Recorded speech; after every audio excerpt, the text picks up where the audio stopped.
Hello, everybody, and welcome back to another episode of Advanced Dungeons and Intermediate Dragons. Woo! There's an unfamiliar face here today. Where? Sorry. But don't look that fucking rough, Where? Max, Jesus. Mox, I had a shower today. I'm looking like I always do. Chris Well. looks like a snack as always. Chris looks even hotter than normal, to be honest. I don't know what it is. Maybe you had like a recent shave and like trimmed a bit. I don't know. The beard looks really like refined today. I'm vibing with It does, doesn't it? Like it's like, you know, those memes like would Daniel Radcliffe still be successful if he was black? How about it's like what would Idris Elba still be successful if he was white? And that's Chris today. And on that strange note, everybody welcome my wife. Are we this married? is- well, I mean, it's legal, so no. In the bottom, trying to like figure out what this would be.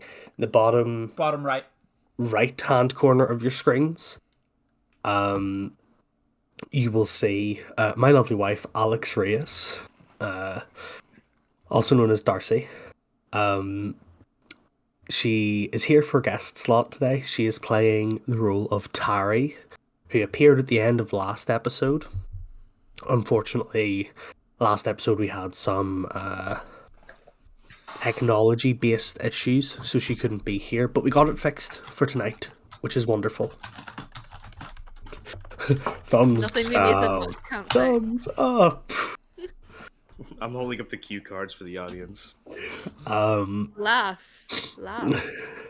Laugh, clap, Applause. make love. Now it's like kiss. Friends. Donate. The Big Bang Theory. Subscribe. to distractions are. The Big Bang This Theory is with the a laugh track vibe. is replaced by a vacuum cleaner. Like it's Follow just the advanced funny. _dungeons. I'll call him out. Oh, we'll put the new account in there. Just Big Bang Theory, but the laugh track is replaced by The microwave. That's gotta be Cass, right? With access to the Dungeons account. Oh, it Yeah. absolutely is. Nobody else has a Japanese keyboard. That's true. So, Fucking weeb. yes, this Nihongo ga session, hanasimasu. we have lost our OG FEMs, so we've got another one in to make sure that it's not I need my a... girly pop. I need my girly pops. I'll camp it up. I'll also give it a bit of limp wrist. So. Kyler! Oh Kyler. my God, Tyler, come through. Yes. We will be... Hopefully we'll get all of them together in one day. But for today, everybody... Someday. Make sure that you show so much love to my wife. She deserves it. If anybody would like to advertise anything, if anybody has anything they want to announce, do anything such as that, other than the usual ones. Citadel of the Unseen Sun Part 2 will be coming. We're looking at some date in October. It may end up being like the weekend of Halloween, which would be quite fun. So if you've got nothing to do like myself on a Friday night, it will potentially be on them, but it might be on one of the 2 Fridays previous to that. We're working out the details. I'm trying to get schedules because trying to get fucking seven people plus me available for 4 hours at the same time is a nightmare, especially when half those people are across the ocean. But we are looking at getting that sorted, so part 2 of that will be coming very, very soon. Yeah. Go ahead. I've dropped my Instagram. I'm back. I went to my first con in 4 years because there's the whole uni and the global pandemic kind of got in the way of my cosplay career for a bit. I say career like I give a fuck, but like there's some photos of me looking kind of sexy, so have a look. I notice I look my best when I'm covering like 98% of my skin. I don't know what that says about me, but that's when I feel my untrue. sexiest. So That's I feel my untrue, sexiest. You can't look at that photo and tell me it's not a look, Chris. Like Look, it does look good, But also, when you look at the other cosplay you did, Luffy, right? Luffy, yeah. Luffy, sorry, my bad. I'm unfamiliar. It's alright. Also looks very good. Thank you very much.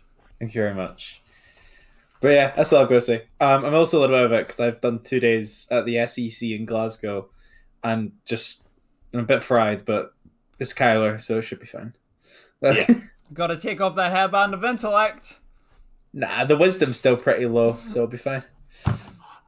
Fair enough. I have naturally low wisdom and Google, so I can kind of make it work. Okay. So, pardon me. Yes, go show some love to all the different things that I put in the chat there. The party sock command. Chris, do you have anything you would like to advertise this week? You're getting back into streaming a bit more. Yeah, now that I'm back from Riot Fest and I've got a little bit of a riot flu, as you might be able to tell from my voice. If Kronk's a little bit nasally, I was testing out the Kronk voice. It didn't sound great. That's what happens when you incite so many riots, Chris. Like, I was inciting Kronk, very anti-police, incited a few riots out in Chicago, as is Kronk was the brick they threw at Stonewall. See, soup for your family, all right?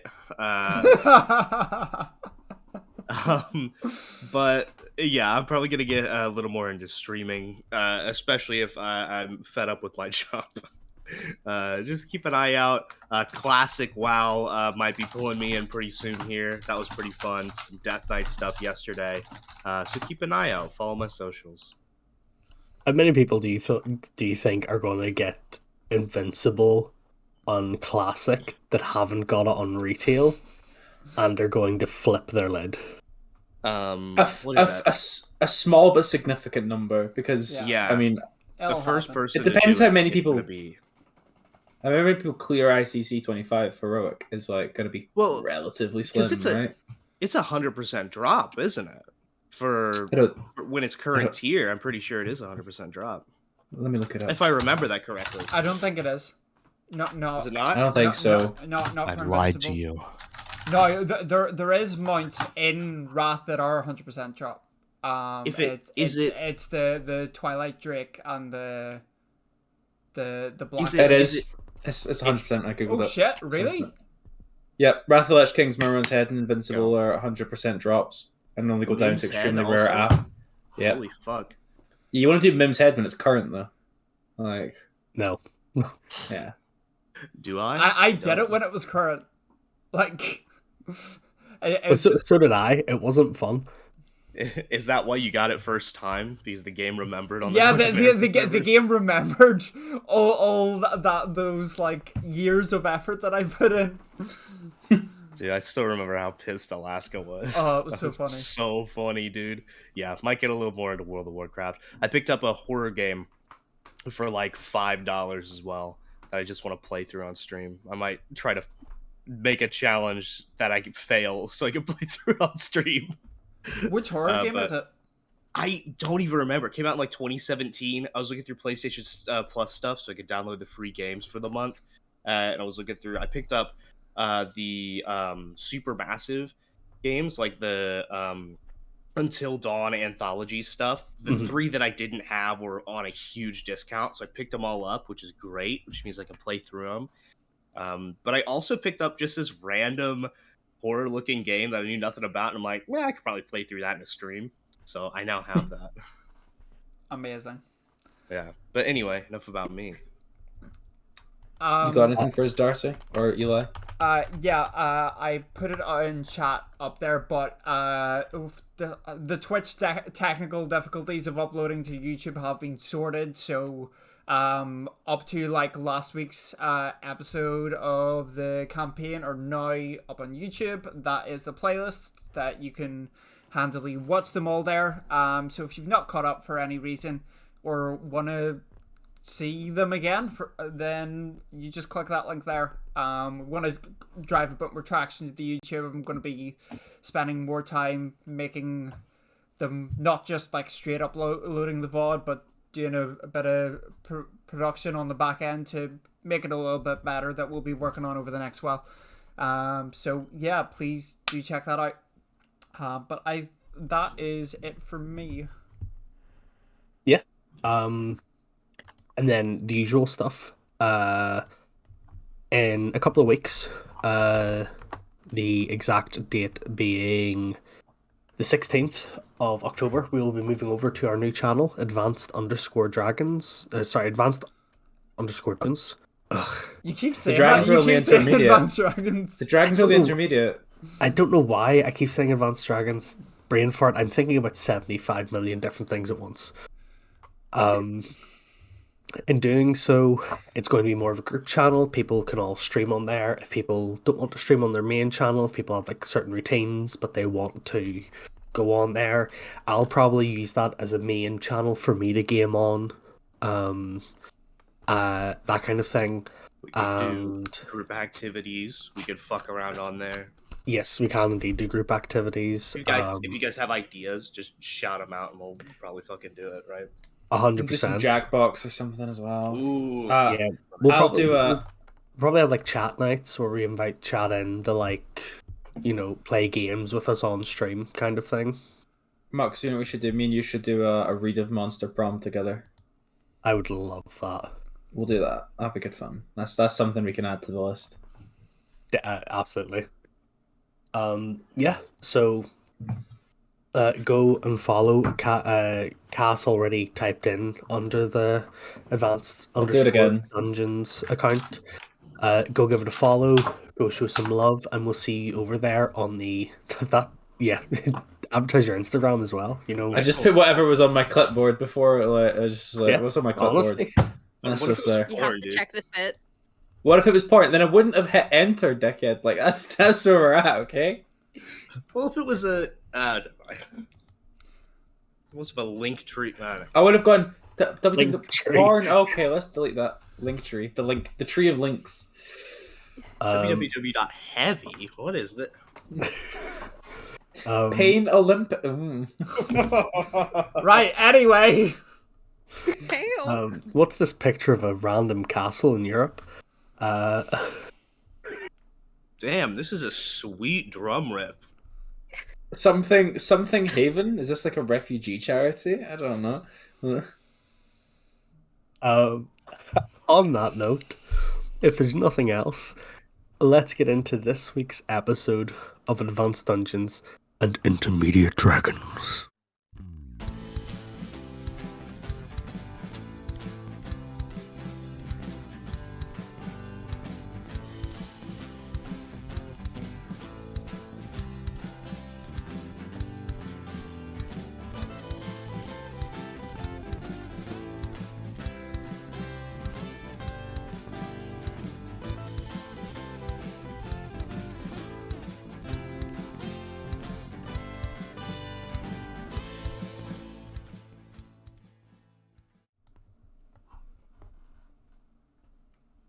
We are back. Okay, good stuff.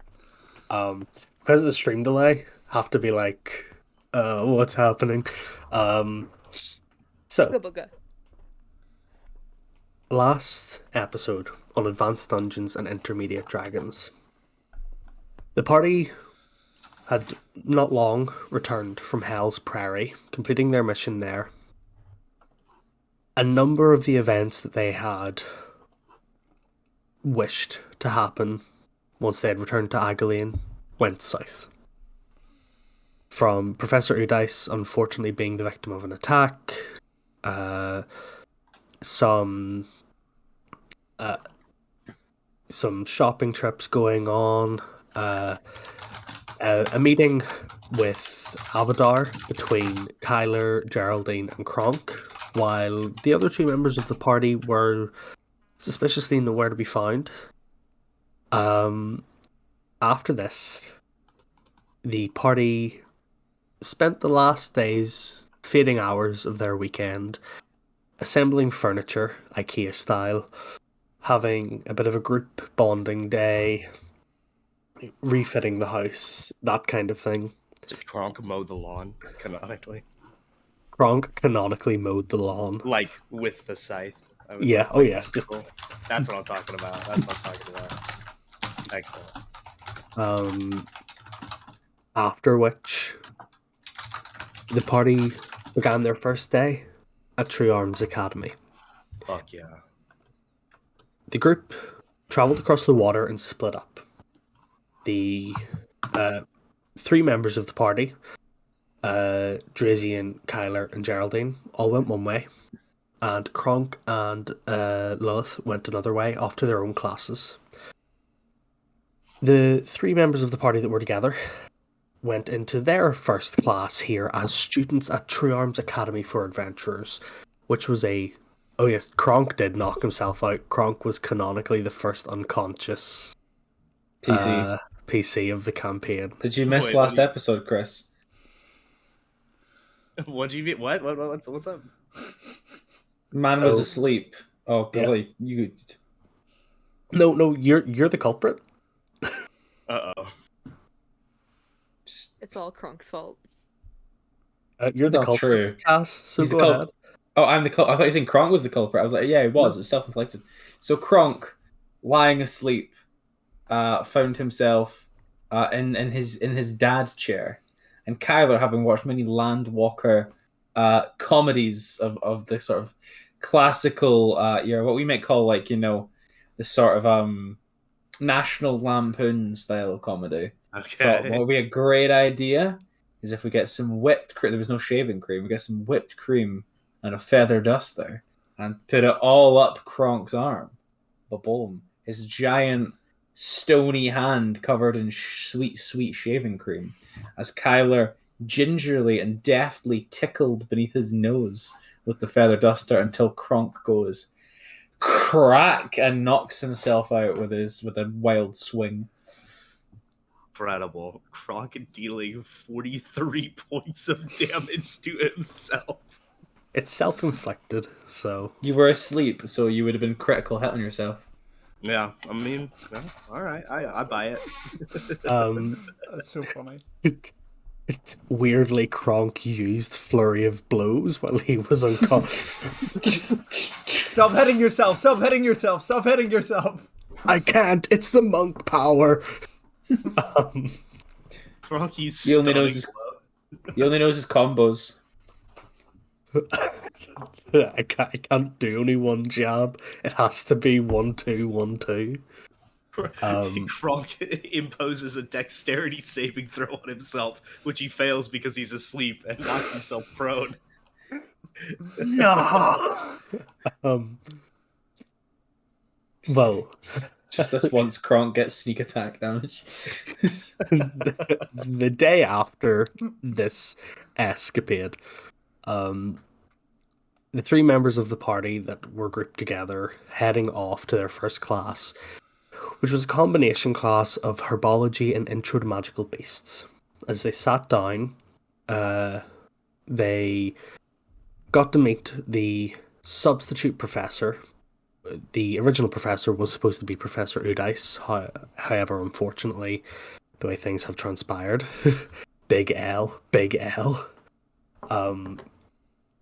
The way things have transpired, the group is now led by Professor Vassi, an androgynous-looking being who has a bit of a timid demeanour. Asked the group if they had ever been on like a field trip, to which I believe Drazian and Kyler said, "You mean with the class?" Of course, referencing their trip to Hell's Prairie. After this, Professor Vassi took the students outside, past the Sanctum of Roses, and down beneath the bridge that leads to True Arms Academy. There is what is known as the Tranquil Grove beneath here. It is a cave of many different plants and flowers and an underwater lake of sorts. Maybe more of a deep pond based on the size of it.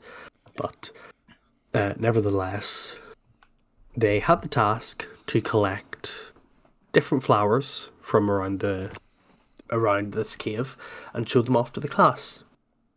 They did so. Kyler showed off his what was known as a squid plant, which is a plant that constantly produces ink. Drazian showing off knife root and elf leaf. And Geraldine showing off a rather dangerous plant that Professor Vasi recognized as something that should not be in the Tranquil Grove. Grabbing the members of the party and another individual in the crowd who, as she stepped forward, Drazian recognized, and who seemingly recognized Drazian, the group leapt under the water, coming to a underwater air pocket that actually turns out to be the entrance to some sort of underground structure. This is where we left off, and this is where we'll pick up. As Professor Vasi climbs out of the water, getting onto land, and sees this kind of torn down rubble of the wall. I knew it. Turns around. Right, I want you all to come with me. You can see Geraldine kind of pauses and goes, I would really rather prefer to stay outside. Last time I went into a dungeon, I found out some really unfortunate things about some people I know. I don't think I'm quite ready to handle this shit. Those of you who are members, Kyler and Drazian, knowing that she means about her family. Mm-hmm. It was also a building, but I get it. Whatever. I don't want to really do that. Yeah, I'll stay here in case you guys need a quick getaway. And you watch as she be our getaway shark. Yeah, she turns back into her shark You form. you fucking patter stealer. You fucking patter stealer. She turns back into her shark form and just kind of circles in the water. An unnerving sight, even though you do know subconsciously it's your friend. You're watching a shark kind of swim in its hunting pattern, which is very unnerving. Vasi kind of sighs and goes, then it's just the three of us. Okay, It's just four of us, dude. I mean, you three and me. I'm agitated. I'm not going to use the correct vernacular. I apologize. You can see, compared to the way that Vasi was at the start of class, this is a very different energy that they are giving off. You don't know exactly what it is that is making Vasi unnerved, but it is making them unnerved. As Vasi kind of turns to you all and just goes, so, you stay behind me. I don't know if there's any other classes who are going to be exploring the Undercroft, but if there is, we will just let them pass by while we deal with our own issue. Okay? Okay. Okay. And Vasi turns as the fingers return back into these large kind of stakes that they have on each hand of the weapon, not like the stake of weapon, not like just Yeah, for a lump of second, meat. but I got it. Yeah. As this happens, Vasi steps forward and into the entrance of this, what they call the Undercroft. I'm going to move you guys over to the Undercroft on the map right now. You want me to bring it up? Yes, please. Should we put our tokens down as well, or? Feel free to put your tokens down. I'm going to make It's like Darcy's this- token here and put it down. It's like the stony bit, right? Yes, it is indeed. Like, I mean, it's all stone, but like the rubbly bit. Yes, the rubbly bit down there. Rubbly's how Kronk. Scooby Doo says lovely as well. Kronk, if you would like to put your your token down in the room up here. All right, awesome. So, Oh. Omewa. Okay. Uno secondado. There we go. This token here is the one that's just beneath Kyler is yours, Darcy, Tari. You can see that, yeah? Yes. Perfect. So, while the three of you are getting ready, It is not letting me place my token. okay, allow me to fix that for you. I will just place this here, and I will give you control of it. Dope, thank you. There we go. Is that working? Yes. There we go. So, Oh my god, what is happening? there we go. So, I can't. What is happening? I keep moving him to. What is going on? Hang on, I gotta close out of this.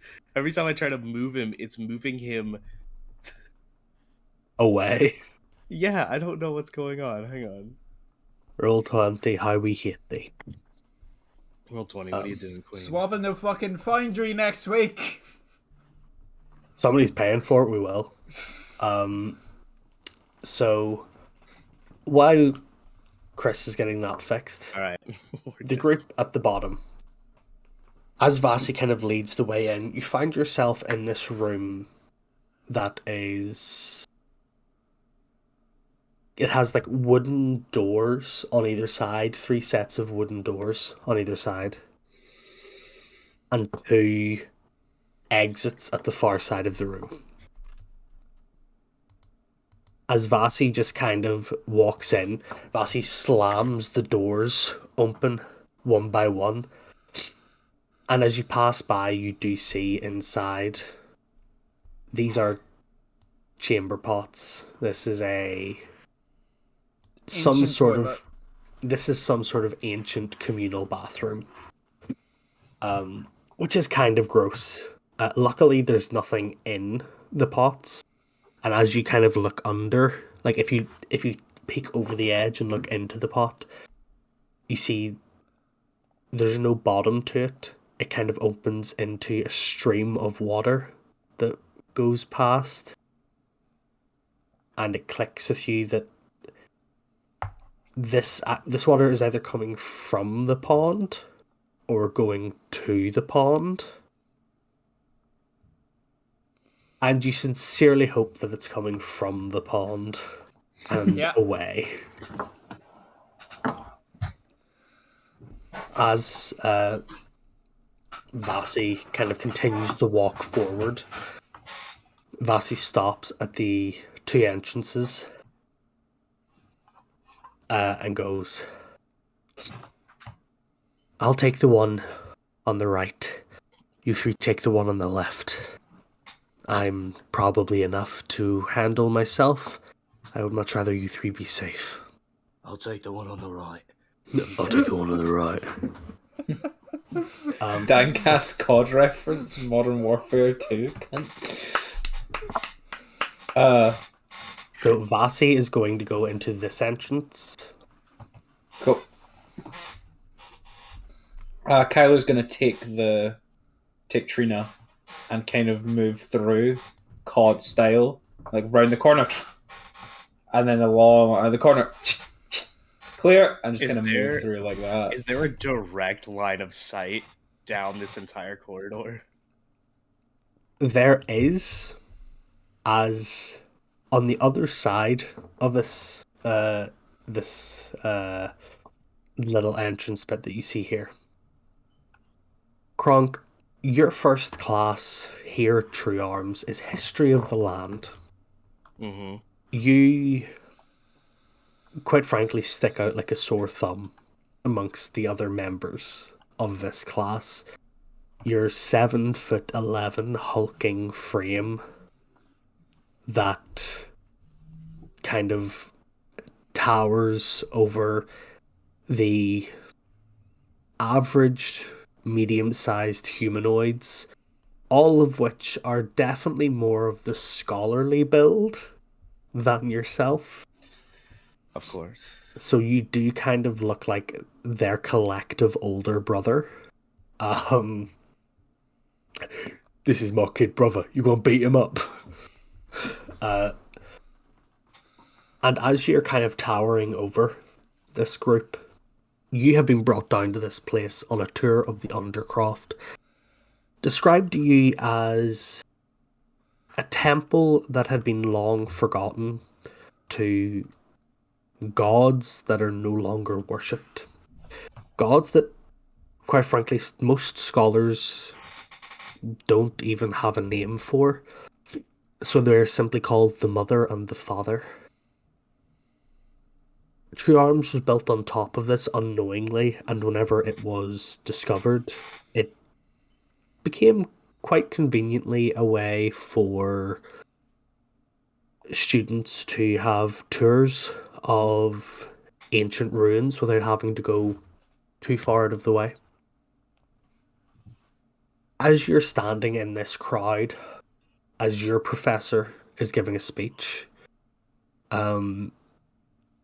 you see down the end of the hallway a familiar silver three-pronged trident round the corner, followed by a flash of blue hair and skin. As you make eye contact from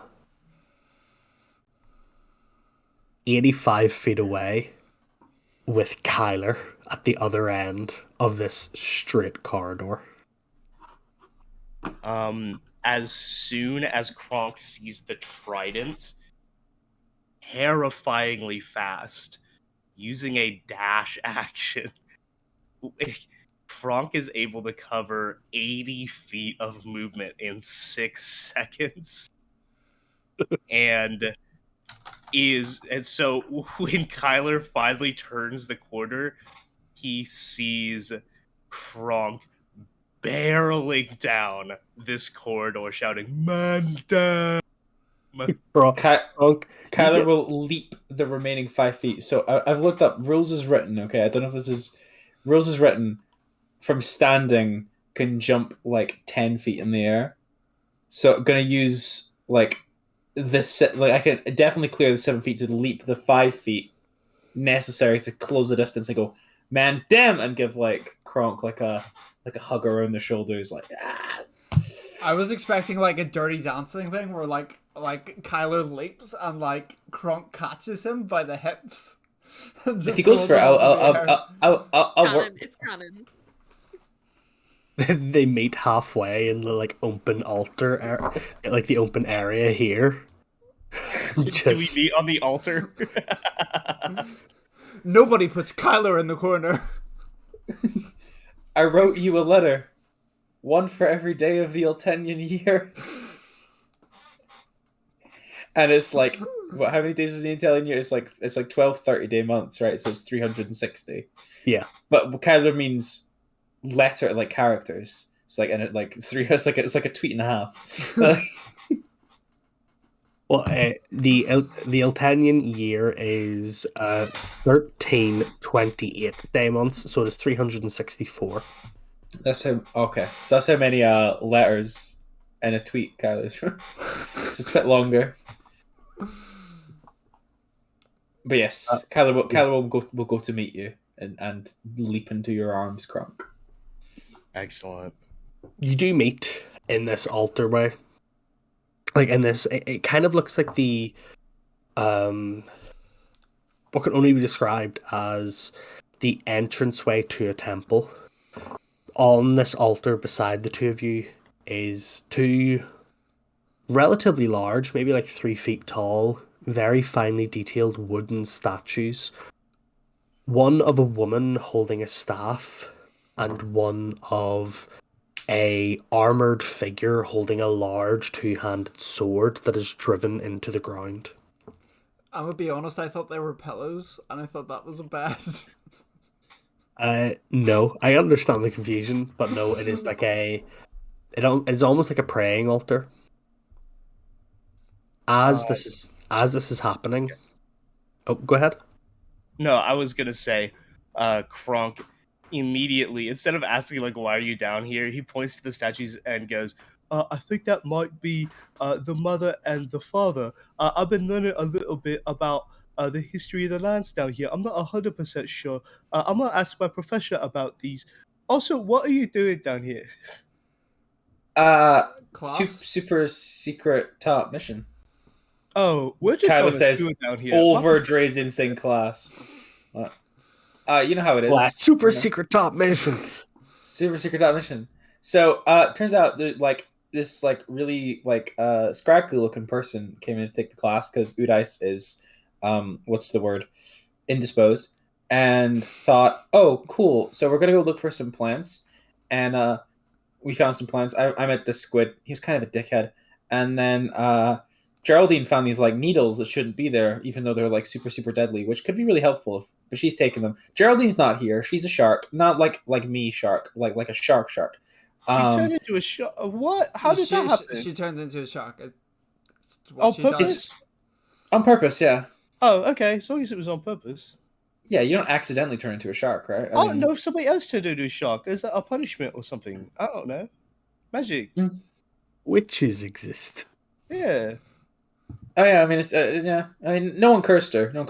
So now Professor Visay sent us to look for something, and I found you, which is something, but I don't think that's what he meant.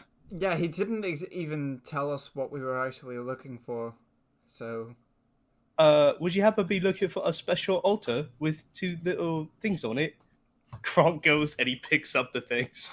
He says, "I'm gonna take them to my professor and see how important they are." As Kronk lifts the statues, oh no. Kronk is standing on the altar, by the way, when he lifts the statues. nothing happens, but you see two very dusty outlines that indicates these statues have not been moved for millennia. Is treating them very carefully. He does have a lot of for a big dude, you would think that he's like, "Oh, I'm gonna crush him in my head." Like he's not Lenny, right? No, he's but he's just lifted up two wooden But statues. he is kind of dumb and will just pick up things and move them. He'll treat them gently. He does jewel crafting. He knows how to handle things that are very delicate. But he does just kind of pick up really rare ancient artifacts and just go, "Hey, Professor, I think I found some things that you might find interesting." Where's Tari through this, if I may ask? Tari, where are you, Tari? Last time I seen she's right behind somebody because That's Drazian. And my roll 20 is right behind Drazian. Just Okay. because if I touch my roll 20, it's just budging up. Yeah. And I've had my fill of technology tonight. So as this is going on, Tari, you're watching the people that Drazian is assumedly friends with here in Agalian lift up ancient artifacts, throw each other into the air, and spin about. And act kind of the way that you and Drazian probably would have acted about 10 years ago. Yeah. when you were 10, No, 15. 15. 15-year-old How Genshin great Impact that cosplayers. Right, what did you say, Darcy? Oh no, I just said that they had some brain cells. Not Yeah, much, some. but they had some. Kronk, where you came from, is that where your professor is? Yeah. Do you want to meet the professor since you don't seem to have one right now for some reason? Vizzy said, I am saying it differently every time, intentionally. I want to make that clear. Yeah. Vizzy said to let you guys do your own thing, but I mean, we're down a Geraldine and we're down a Lilith, and we are up a Terry, but a Kyler and Drazian, it doesn't equal the Mandem. So let's get like a Terry, partial. is it like a quarry? We had a bad time in a quarry the last time we were in one. No, this behind us. This is Tari Navatash. Oh, hi, Tori. She does What are like your an awkward pronouns, wave. Terry? What's her name? Harry Nevatash. Gesundheit. Just Kronk, Megan Lee Stallion. Kronk did say, "Oh, what are your pronouns, Terry?" She, her? All right. Thank you for letting me know. It's nice to meet you. Welcome to the Mandem. Harry, would you like to describe yourself and what Kronk sees as he looks at you for the first time?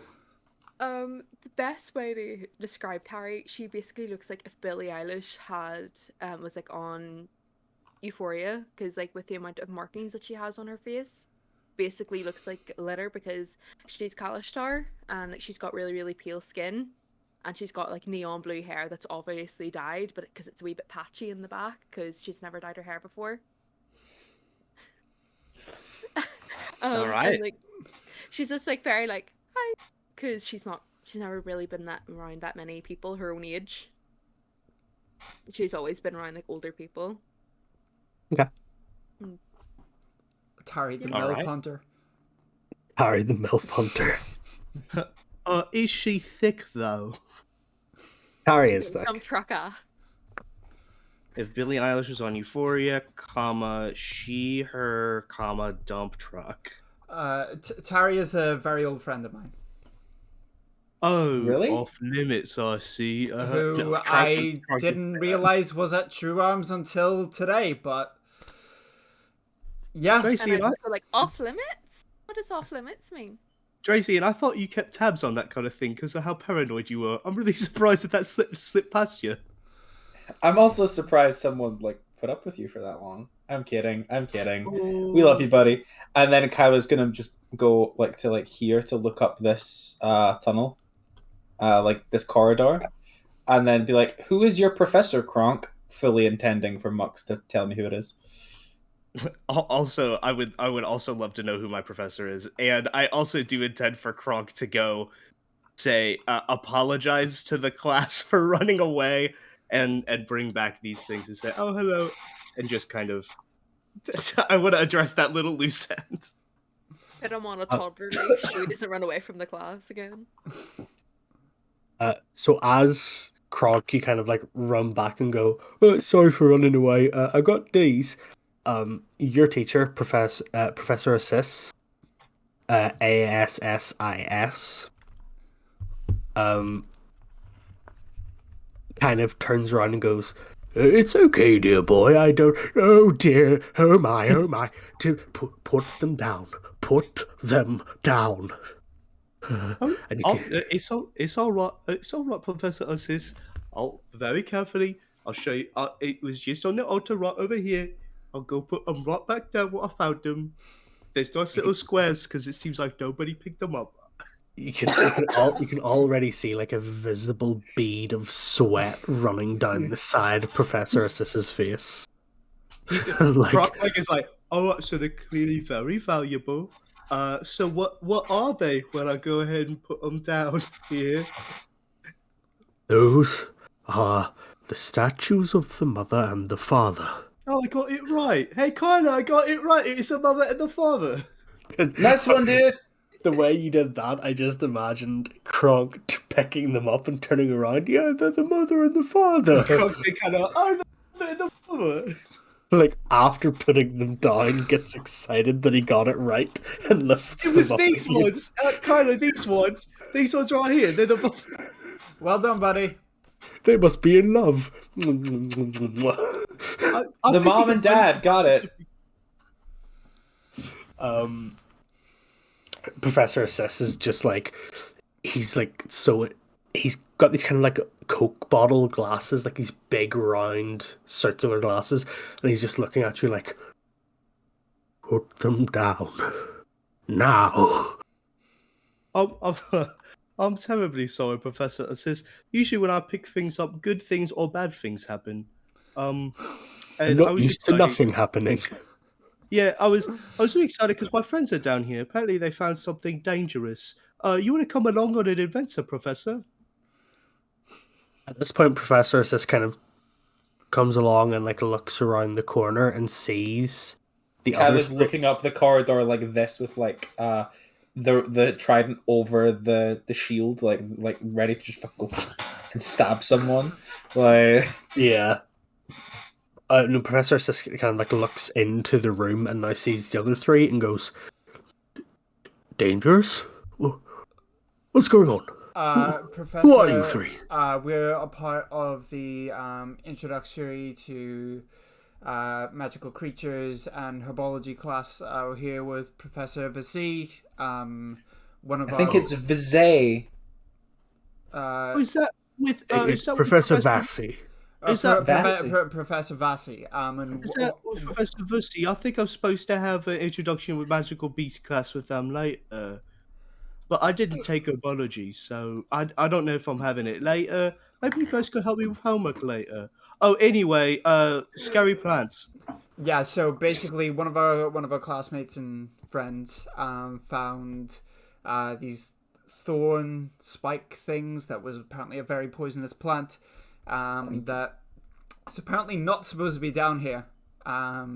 So the professor described it as a very dangerous weed. So took us down this way to investigate. But he's It's a not told Schedule us 1 what we're looking for. a reason, Eurasian. It's Schedule 1 for a reason. It's very dangerous, all right? That's a joke for the American crowd. Okay, I was like, I don't get that. Okay. No, Yeah, that- sure, buddy. Okay. As Professor Assis kind of like steps back, he goes, "Professor Vassy, I did hear that they were taking over for Professor Udais. If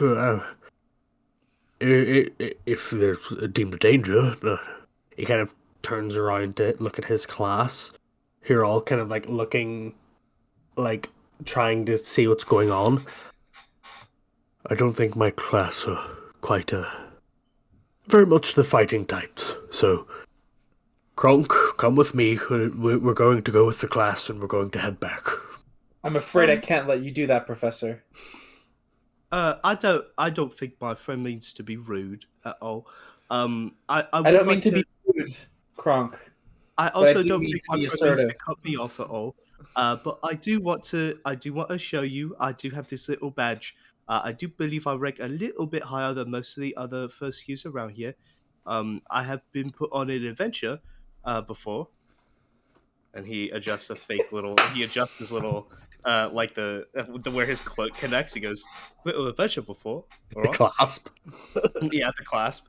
And I do think Franklin over there looks like he could put up a fight. Isn't that right, Franklin? He's a little guy.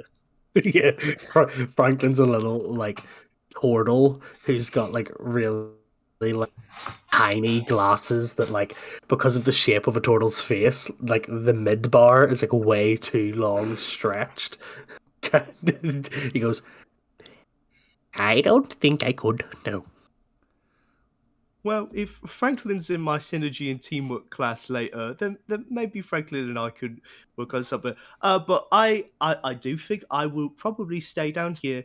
If you wanted to try to get everybody else to safety, if you wanted to assist them to safety, Professor Assist, you know what I'm saying? Professor Assist kind of looks at you and goes, "I think you'll do fine here." Was that And he- so? Can Kronk tell? Was that because he like genuinely convinced Professor Assist, or because He's he sick of his shit. just fucking bamboozled him? Even Kronk is smart enough to see the look of bewilderment on Assis's face, and Assis is kind of like, "Okay, Whatever you say, you large stone boy. Oh, Stoneboy. All right. Professor Assist, is there anything else you want me to be careful with down here and not touch, or anything you want me to grab for you for class the next time we meet? Because I am very interested in the class, even though I am kind of running away from it. We'll come back here once danger has been dealt with. Don't worry. Just don't. Well, try not to break anything. Of course, your life is more important than most pieces of history in here. Most? You know, there are things in here that could have great archaeological value, and I'm a teacher. I shouldn't be saying this. Yes, just try not to break anything. Stay safe, and don't pick anything up. Just leave it where it is, please. All right. You got it. I'll make sure my companions do the same. For Professor Assist. No problem, Teach. As Professor Assistant turns around and gathers up the class, and they head back up the stairs from which the class descended up this way. There is, after a moment or two, there's silence as, to your knowledge, it is currently now only yourselves and Dr. Vassi here in the Undercroft. Kyler, as you stand at the entrance to that kind of tunnel that leads into a room, that you can see what looks like the edge of a large table and a few chairs with like dining sets set up somewhat. Could I motion to Kronk to like come and like stand behind me, and I'm gonna like kind of whisper like, I'm gonna go to the edge of the corridor, I'm gonna go left, you go right, okay? Gonna go like that. Okay. Okay. And then gonna go and like get Drazian and Tara and go like until you get there. It's just and then so me and Kronk, we're gonna go left and right. You guys go just straight in. Okay, we got this. Tactical moves. Okay. Following. Go. Kronk. Dun.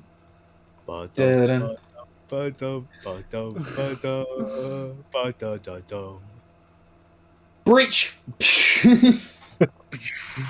Swing around the corner. As you swing around the corner, Kyler, you come face to face with a stone wall. Patink. As you enter. You literally smacked right into a stone wall. Oh my god. Well done, guys. It's a table. Yeah, We it looks like showed a, it. Kronk keeps running until he hits a wall. Oh my god, it keeps going. just Because Kyler told him to go right, he just literally keeps going straight until he hits this little stove thing. Is this a as temple this or happens, a kitchen? Lots of temples have kitchens. I suppose it would make sense, like, big dog's gotta eat, you know? There's dogs As- here? Well, I mean, I don't know, would they worship? I don't know. as you guys enter the room, Tari, you're walking behind this group, and there's no time more apt than this where you remember the saying, "There are no men, only boys." As you watch and hear as you watch the Triton Kyler at the front of the group turn, and you hear the dull thunk of metal hitting stone, followed by a of Kyler. Three chips in the wall, like just evenly spaced. You hear a Lego Yoda dying sound. And you hear a getting ever more distant sound of a Goliath charging away. So much for trying to do this stealthily, guys. Nobody ever said anything about Steph. As each of Bar Kronk, who did not look into the room, just charged. But actually, where Kronk is, +6 to stealth. Kronk, you would see now in this room with you, standing over here by one of Do the. I accidentally run into the professor? You miss him by about 10 feet as you just charge past, and there's a Take him second down. where Vasi like jabs out and stops himself. I do have the charger feat, so that would be really interesting to see how that would play out. Just like, There's a moment where Vasi like stabs out with one of the large like pointed weapons on their hand, and just misses you by like pulling themselves back in time as they recognize like that you are not the danger they are looking for in Can I this see split second. Can I see with the professor from here? You can't. The professor would be here. Right. Okay. What does the table look like? Like, what's this on it? Like, is it just like a normal ass dining table, as far as we know? It is a large, finely carved dining table split up into. You can see these kind of huge plank shapes. But what you notice is that the plank effect is almost like aesthetically carved in. It is one huge connected piece, but it looks like the planks are carved in by hand to make it look like it's many pieces joined together. What the three of you up in the top would notice is the dining sets are all immaculately placed. Correct order. There is a thin layer of dust on them. It seems to all be in the correct kind of positioning. There are 10 silver sets and 2 gold sets. You don't know the significance of the colours, but Can I religion check up? go ahead. How long does it look like they've been there? It looks like they've been here. I mean, do you lift one of them up to see if there's like a layer of dust beneath? can No, but- Kronk see them try to lift something up? 19. Can I do an Um, investigate? Can I investigate them? Yeah, go ahead. There's my goggles. with a 19. There's no like religious purpose for them being like this.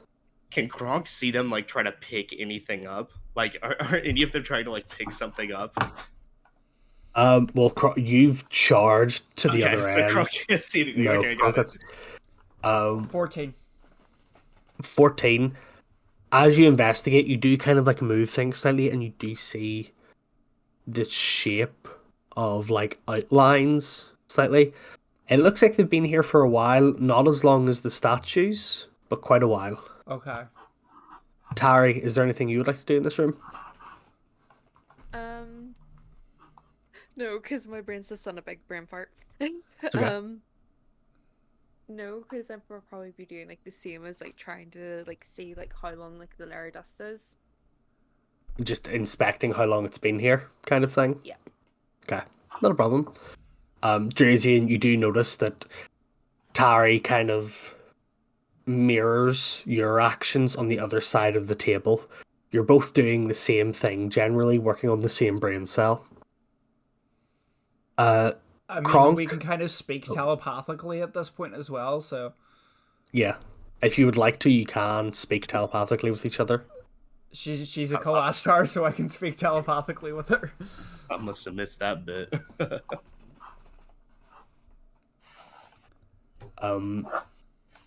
Go ahead. To me? Ooh, what? Who? Oh, no, I looked like Darcy was going to talk, just. No, that's just how I look. Fair enough. Yes, you look beautiful. Aw. as the three members of the current party are up checking the dining table, Kronk, as you run forward, you hear the kind of swishing of a weapon slashing past you. And as you get to the other end of the room, you turn around like in a fight stance, ready to throw hands.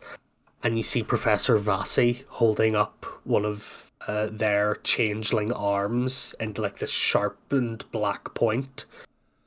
Does Kind of like, Kronk recognize the professor? you do not. This Kronk is gonna go attempts- well. Kronk attempts to grapple the professor immediately. Okay. 1 It's gonna go second. down well. Let me get an asset for the professor.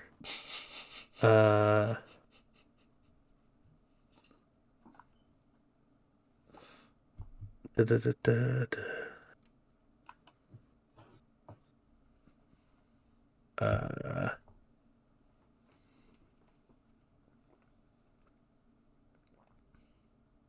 It appears I don't have well, I do have one, I just what do you call it, don't have a token version of it right yet. So I'm going to use this instead. Kronk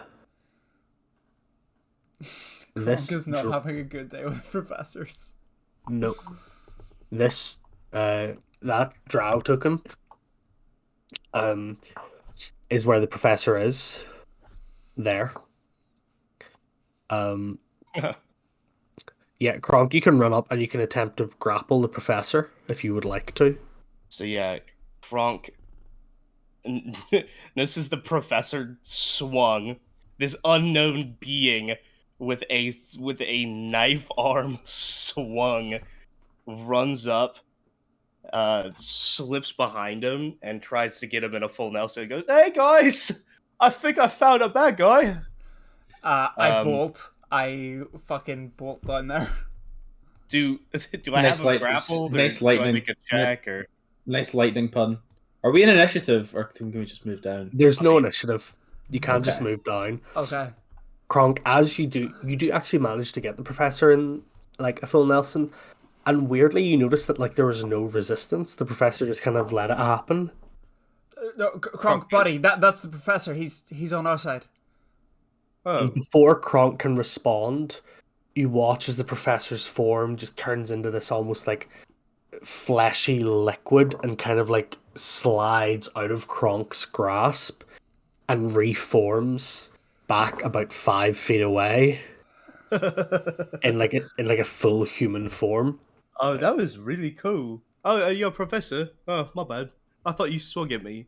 Oh, I think you did, but I'm sure it was a misunderstanding. I did swing at you, but I thought you were what I'm looking for. That's all right. I am Kronk. Nice to meet you. That was really cool what you did. Professor Vassi, yes, changelings, we can do things like that. Oh, I think you might teach my Care of Magical Creatures class. Wait, I'm sorry, that's the wrong. Introduction to Magical Beast class that I have to take later when it's not combined with herbology. Yes, I'm covering for Professor Udais, so I'll probably have you later. Hopefully this escapade doesn't happen once more. As you kind of for you to turn, turn into Liquid Boy again, that'd be really cool.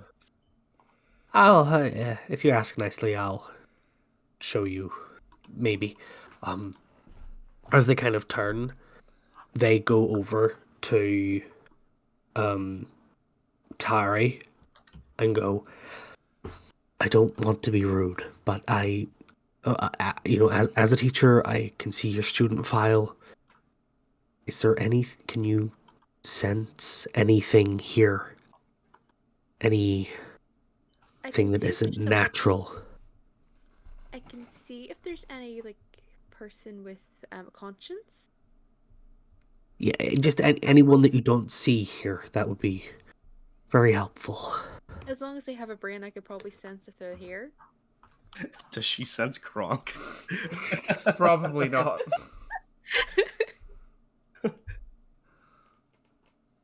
Just elevator music. Crocs just like.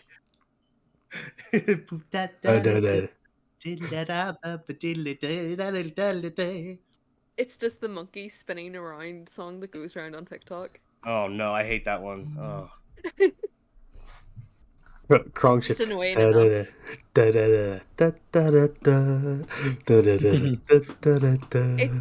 It's just can music on loop.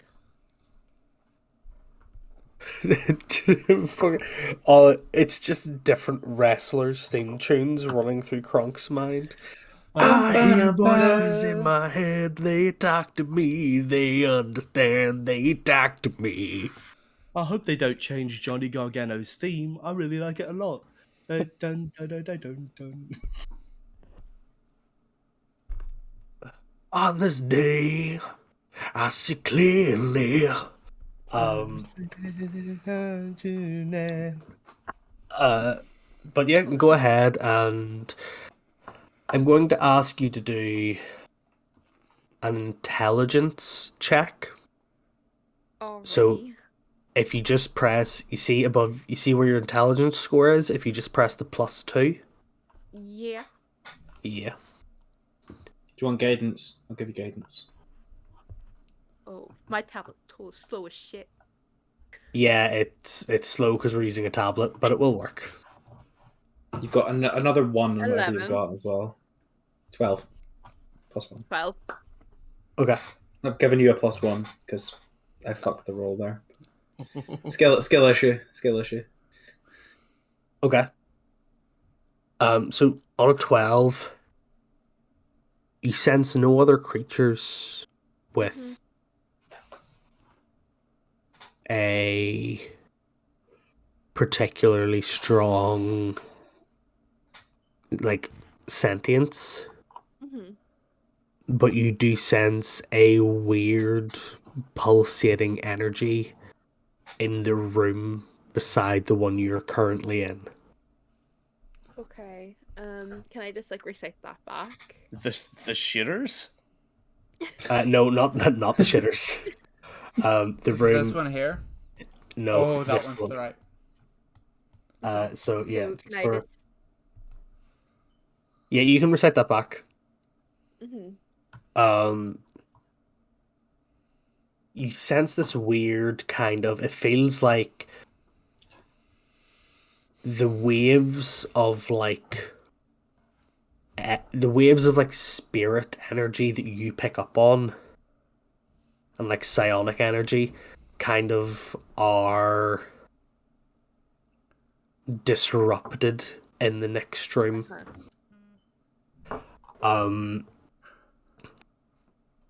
And as you say this,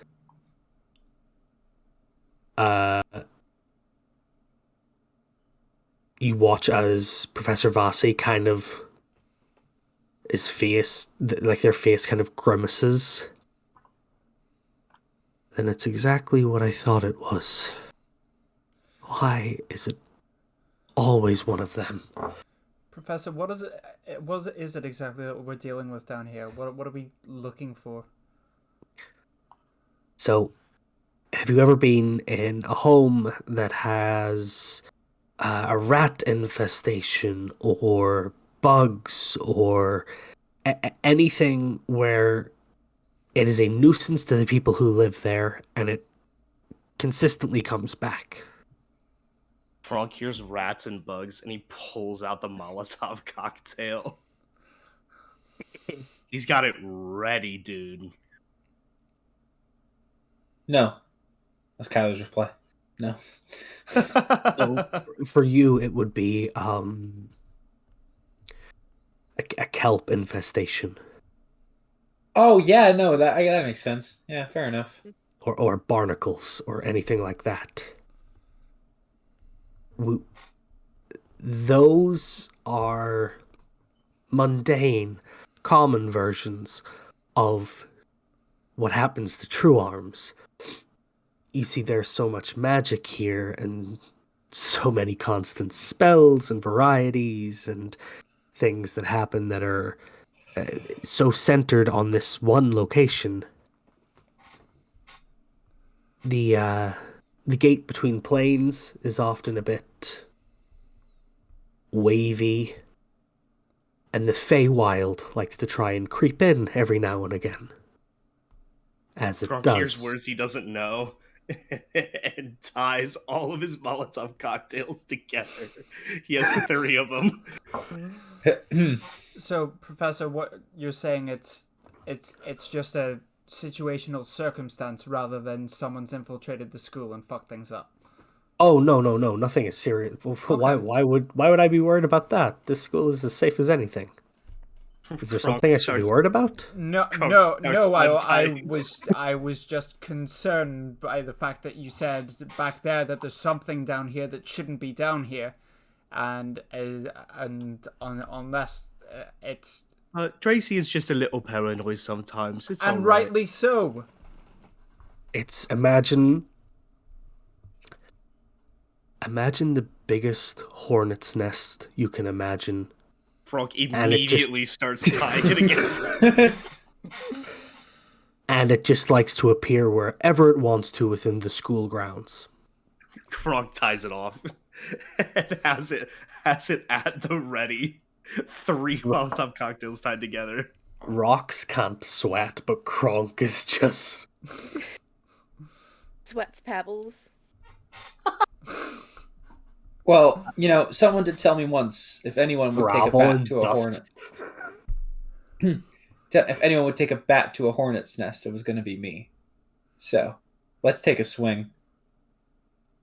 That's a really cool line, but I don't know if they meant that as a compliment, kind of. Didn't they? I mean, like, if something only you could do, right? That's kind of like you're the man for the job, right? Kronk, that's the smartest thing you've ever said. Kronk is holding 3 Molotov cocktails tied together. He says, "Oh, thank you, Tracy." This is Kronk's version of a headband of intellect. It's 3 Molotovs tied together. There's something about it that just makes me seem more impactful, intelligent. Oh, nearly lit it. Sorry. Anyway, as Vasi is talking about this, he walks up to you, Tari, and takes your hand and goes, "You said it was down this hallway, yes? Okay. I need you to tell me if anything changes before we get there, so stay beside me."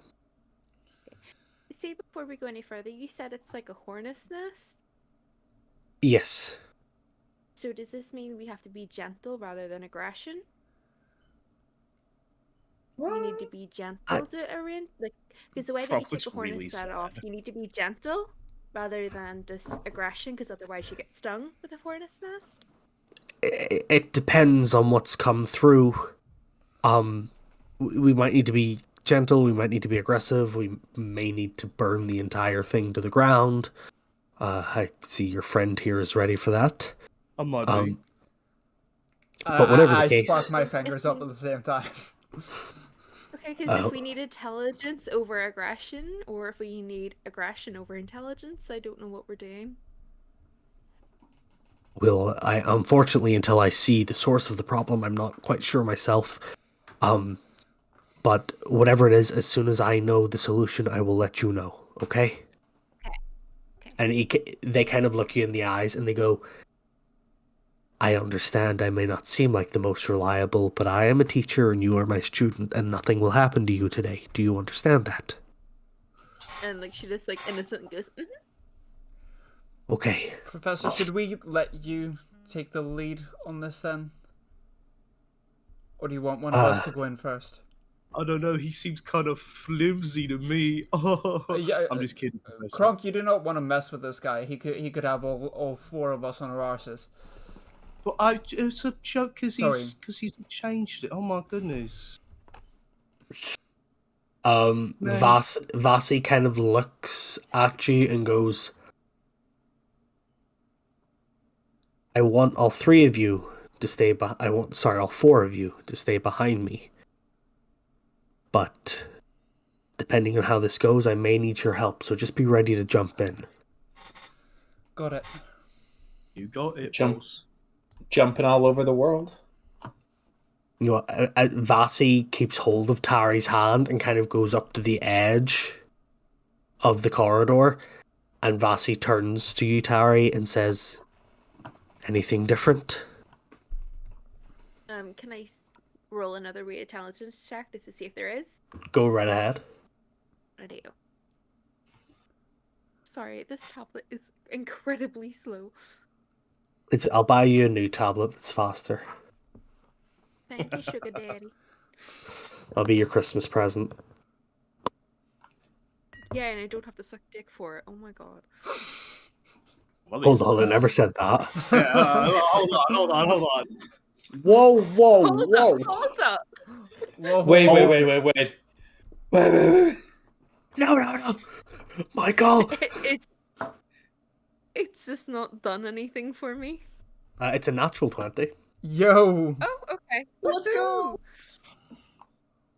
You don't So, yeah. sense any difference, but now that you're closer and now that you're focusing more, you can pinpoint that it is in the far corner of the room from where you stand, whatever the source of this disturbance is. Okay, so can I like point to like where it is? And then There basically, is kind of like a closed door leading from here into the next room. Mhm. So it would be better for you to like It's more, communicate that. toward- So it's like more like behind the closed door. Yes. So I just want to say like I think it's behind that door. So Okay. I'd say just be prepared for that. Vasi kind of goes, okay, and grabs the handle of the door and looks at the four of you and says, "Are you all ready?" Mm-hmm. Spark up Wait, my actually, hand. could I, And check something? I'm going to ready an Eldridge Blast on Vasi's command. Okay. There is a beat of silence as Vasi kind of prepares to open the door, and in that moment of silence, those of you who have... Do any of you have a passive perception above 14? No. No. Mine is 14. Yours is 14, so you hear it, and let me just see Tari's. Tari, you don't hear it, unfortunately. No. Drazian, you hear on the other end of this a very faint buzzing noise and lots of like taps against the door as if something is repeatedly flying into it. It is not what you think it is. Don't worry. I know Okay. that is I know that is a phobia. I wouldn't do that. I wasn't sure if I'd mentioned to you or not, so I was like, oh shit. No, you have. It's not that. Don't worry. There's a bee. Because you I've just, mentioned Hornet's Nest as well, I was like, oh shit. I've just done Me and guidance you on both, myself. bro. just for reference, I'm going to give myself guidance for the next minute. Okay, no problem. As Vasi opens the door and swings it open, you're all immediately met with this bombardment of pixies that fly above your heads past through the corridor. Small, irksome creatures that are buzzing and like bumping into the tops of your heads and hitting off and cracking into you as you all step into the room and see the source of this disturbance.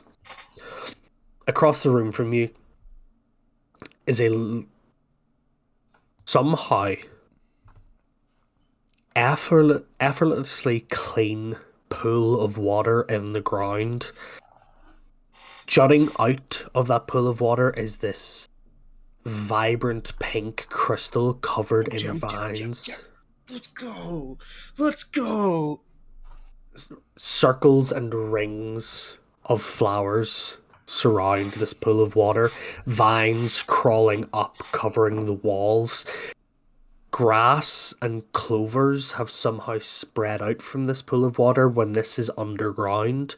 There should not be the light or sun or heat to sustain this plant life, but it is growing, and it is growing rapidly.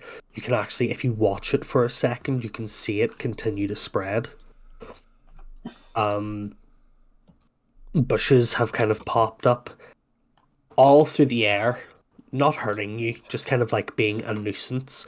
Are pixies that are kind of bouncing off your head, but you do see in amongst everything this strange sort of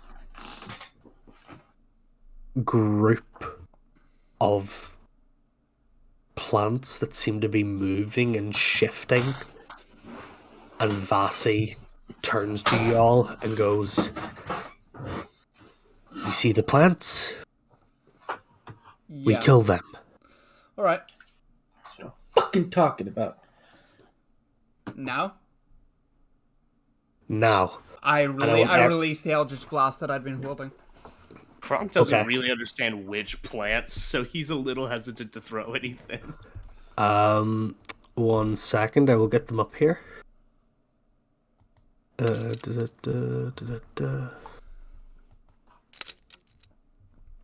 25 Oh to my. hit, 10 damage. 25, 10 damage, not bad, not bad. Not bad, Mr. Lawrence. Not bad, Mr. Lodge. And I am gasoline. And I am gasoline. gasoline. There's a guy with his shirt today, like that he wears in that scene where he says, "And I am gasoline." And I was like, is this a cosplay or are you just really well dressed? Like, Please. because it would have been because he didn't he just was wearing a guy wearing a shirt. I was like, is that a reference to Cobra Kai? You had to make sure. For some reason, I don't know what's happened to my PC, but all of the tokens that I had have disappeared. So, fuck it, I'm going to have to use other stuff and figure out what happened to my PC. My apologies. That's good. Use GB for plants. Just they're all GB. If we're killing Kyler's gonna say, Yo. if we were killing plants, we should have brought GB. And just Hey, yo. as Drazian releases the Eldridge Blast, Kyler's gonna quip as Kyler releases the guy. Are we doing initiative? Yeah, should we roll initiative? Yeah, go ahead and roll initiative. So, you know what? Just to fit with like the Feywild vibes, these things aren't cosmic horror entities, but that's what's going to be used to represent them. I got a 24. 24. Not bad, not bad. Not 20 plus 2 plus 2. 24. Got a dirty 20. Nice. That pretty dirty. is an 8. She ate. So slow. It's okay, I've got my Eldritch Blast off already, so. We're blasting off again. We're blasting off again. Ding! So yeah, there's these 3 large moving plants that are represented by these cosmic terror entities. I'm going to have If to they find... looked like that, Kronk would throw. But I don't know that Kronk's gonna throw the Molotovs if they just look like plants. Are they kind of Audrey Kronk's gonna 2-esque? throw them at like ants or whatever, but like... Yeah, they're like Audrey 2-esque. 1 second.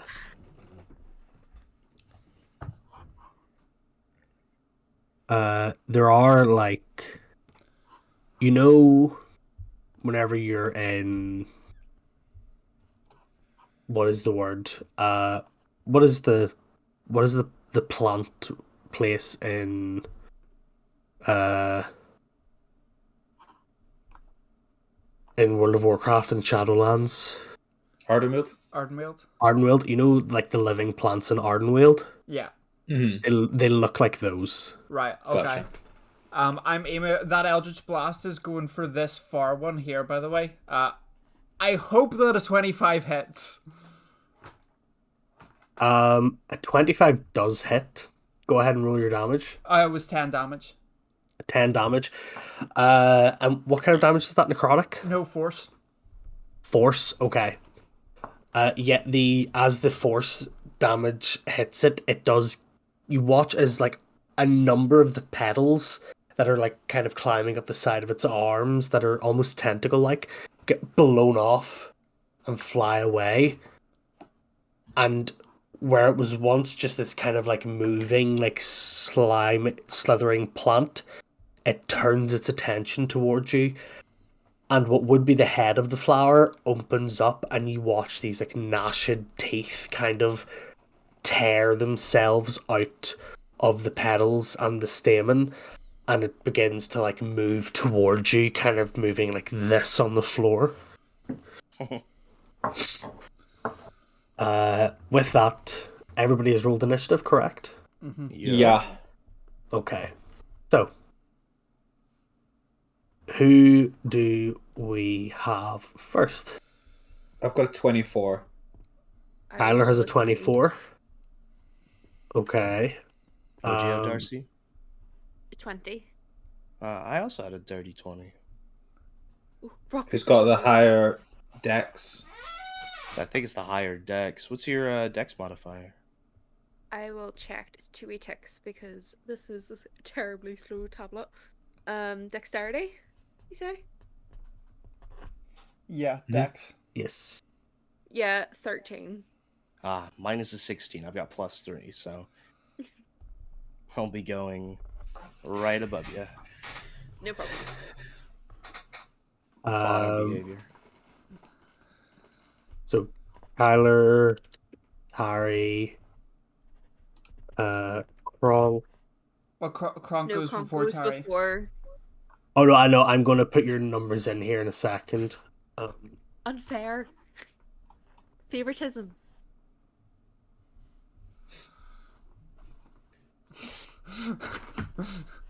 Plant 1, Audrey 2. Flytrap 3. We'll shop ours now. There we go. So there. Star Wars 3. Okay, so Kyler is 24. Mm-hmm. Tari, you are. It's 20, and Kronk's 20 as well, but Kronk has a higher dex. 20. And Kronk is 20. Drazian? 8. 8. Okay.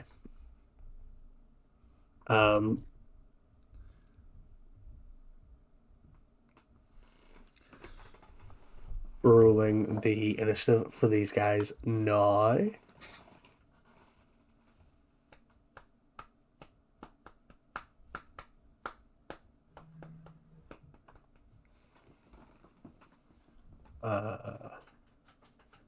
Let me see. They don't get a bonus to their initiative. Okay, good to know. So it's just a straight roll. I think I'm going to start rolling like actual dice. Because I don't have anything for like D&D rolling because I'm the DM. Mm-hmm. 2 big bagfuls of dice. I do have 2 big bagfuls of dice, but I think they're both downstairs. It doesn't matter because like you're behind the screen, so to speak. You can roll what you want. Yeah. You just need to see what we're doing. Sure. There we go.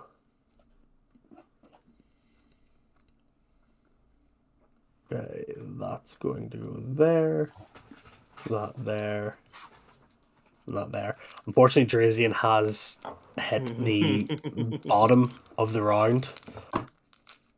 in terms of initiative. But at the top of the round, Vasi is actually going to go. I'm going to go take care of the crystal. You three take care of those. Put the crystal. Wait, put the crystal. And Vasi is going to sprint. 1, 2.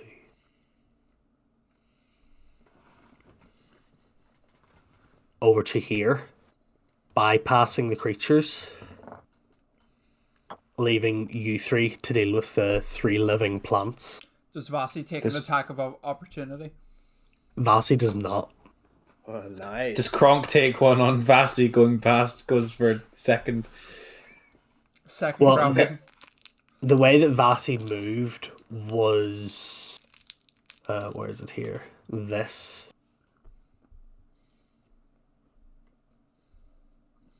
Gotcha. Speedy person. Boy. I mean, like, I believe you that they didn't take any opportunity. Yeah. As ship wasn't. Fuck.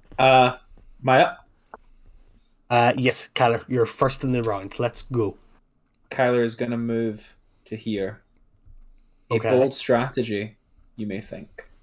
However, Kyler is going to bring the palms of his hands together and release an aura with visions of the trenches in a 10-foot radius. Ooh. So can I please have a 10-foot sphere, Max? You can indeed. Ugh, pardon me. Is there any particular color you would like? No, it just needs to be on Kyler. No, Kyler doesn't see color. Kyler doesn't see color. He's 10 About colorblind. the same, but that's okay. Damn 10 right, that's foot. important.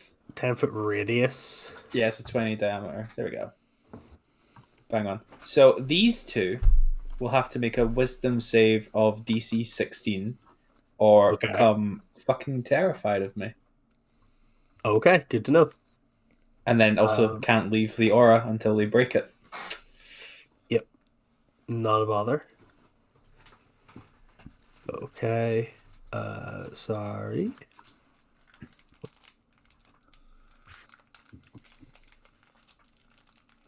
So DC save 16. 16, yeah.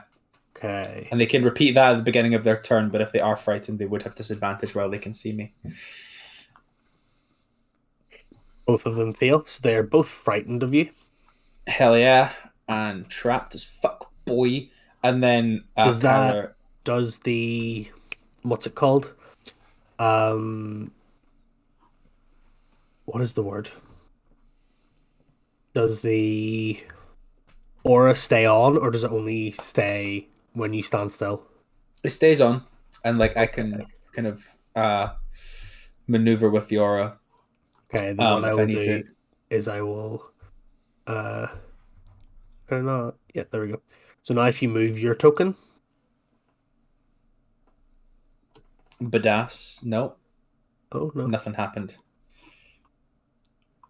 Like in Tiananmen Square. Like in Tiananmen Square. You're nothing but a Magikarp using Splash. I wonder why that is not grouping. Tell me why. Ain't nothing but the Chris Chan version. There we go. It's don't moving know why. now.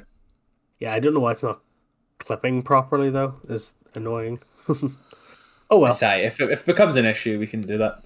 And then not content to have trapped these two, Kyler would like to look at the release the hands from the water prison jutsu and point towards the monster that Drazian has blasted with an Eldritch Blast and like jangle some shark teeth gene bracelets to cast Toll the Dead as the bonus action for the turn. That's what I was Okay. going to do in my turn too. Toll the Dead. Okay, go ahead. That is another wisdom save, isn't it? Yeah. Same DC. 19. Ah, well, alack, alas, allay. And we'll call it there for the turn then. As you do kind of like... You move forward and do this... like set your aura for visions from the trenches, and you watch as the creatures, like the living plant creatures on either side of you, begin to kind of like writhe uncomfortably. And you turn, and it almost looks like a rosary beads, but shark teeth. And you kind of like shake them at this fire plant, and it just looks at you, still moving and like pulsate. You watch as like the movement of it is guided by some sort of inner hydraulics as you watch as its arm pulses and moves. If that is your turn though, Kronk, That's all I can you're do. up. Yeah. No problem. Kronk, you're up next. So Kronk looks at this triple Molotov in his hand and looks around and realizes the promise he made to the professor to not really cause a lot of damage, and looks around to all of the great things on the ground that would make awesome improvised weapons, and sighs and puts it away. Reaches for his quarterstaff and pauses and goes, "Wait a second. It's time to go gardening," and pulls out the sickle that he got from the discount Walmart place. Okay. And he runs up to this little worm thing, and he's gonna take some attacks on this worm with a sickle first. Okay, go ahead and roll your attack.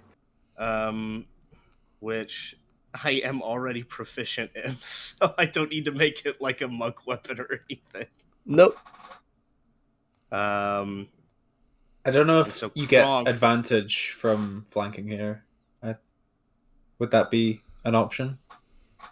Oh, is that a thing? Unfortunately, the way that it is with large beasts, I understand the way that it looks. You think you'd be flanking, but you're not. Okay. Well, you don't ask, what you don't Kronk- get. So Yeah.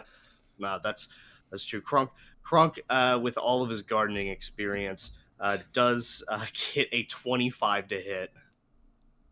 Yeah, that hits. Go ahead and roll your damage. This is going to be It's so slashing damage. Okay. And it's going to be 9 slashing damage. Yeah, 9 slashing damage works. All right. And let me go ahead and pummel this guy as well. So after the slash, swiftly put back the sickle and just rear back the fist that has the special Kyler charms on it, and rear back and try to do a couple of swift punches here. Is this a creature that can be knocked prone? Technically, yes. Oh, If it was like a worm, it wouldn't, and I understand the way that it looks is confusing. Yeah. But if I was it just looks thinking like, it's a plant, so like that'd be hard. if you look at the if you like go into Google and you look up like World of Warcraft lasher, it looks like those. Gotcha. Okay. I hardly know her. And an 18 to hit with one of my flurry of blows attacks. 18 hits. Go ahead and roll your Okay. damage. Damage to flurry of blows. That's going to be 11 bludgeoning. Yeah, that worked. That certainly hits. Okay. Sorry, certainly hurts. Apologies. And it needs to make a dexterity saving throw, DC 14, to avoid falling prone. Dex, you said? Yeah, Dex saving throw DC 14 to not fall prone. Yeah, that is a 19. Wow, what a little turd.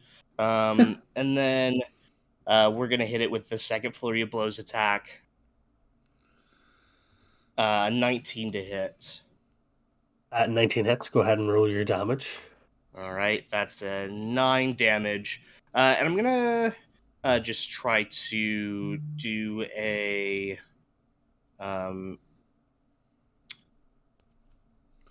I'm gonna try to grapple it. A DC 16 Strength saving throw. DC 16 strength saving throw. That it does not succeed. Go ahead. Okay. You're now grappling the spore creature. All right, rad. You put the womp in the womp bumpa bump. So, if I have it grappled and Kyler moves the sphere, what happens? Like, because it can't move with it, right? No, it can't move with it. They wouldn't move with the visions of the trenches anyway. Oh, okay. That's Kyler's like aura, so that is around Kyler. Mm-hmm. Yeah, they can't leave unless they break out, but they can't, like, they don't get pulled, I don't think. No, Like, they can't no, choose okay. to leave, yeah. is the thing. Gotcha. Okay. Next up then is Tari. Okay. So the wee worm thing, Yes. is Kronk like holding it? Kronk is Or- currently like grappling it. Okay, could I ask him to like extend his arm? Like, Yeah. like, push him out like Simba. Like just like hold him up like Simba. Like just hold him up like a baby. And Scoop? then and then can I cast Witch's Bolt on him? Yeah, go ahead. Second level. Right. Hold on. It has been a long while for me. Hold on. Right. There we go. How do I roll for this again? Ah! If you press the +7 beside it. There we go. And it's still currently rolling. Yeah, it's okay. It does take a while. 14. Whoa. 14 just hits. Whoa. Woohoo! So roll So- for damage now, yeah. Yeah, go ahead and roll your damage. No problem. At second level, yeah, you just Uh-huh. press the one beside it. It's 2d12. Jesus. Uh-huh.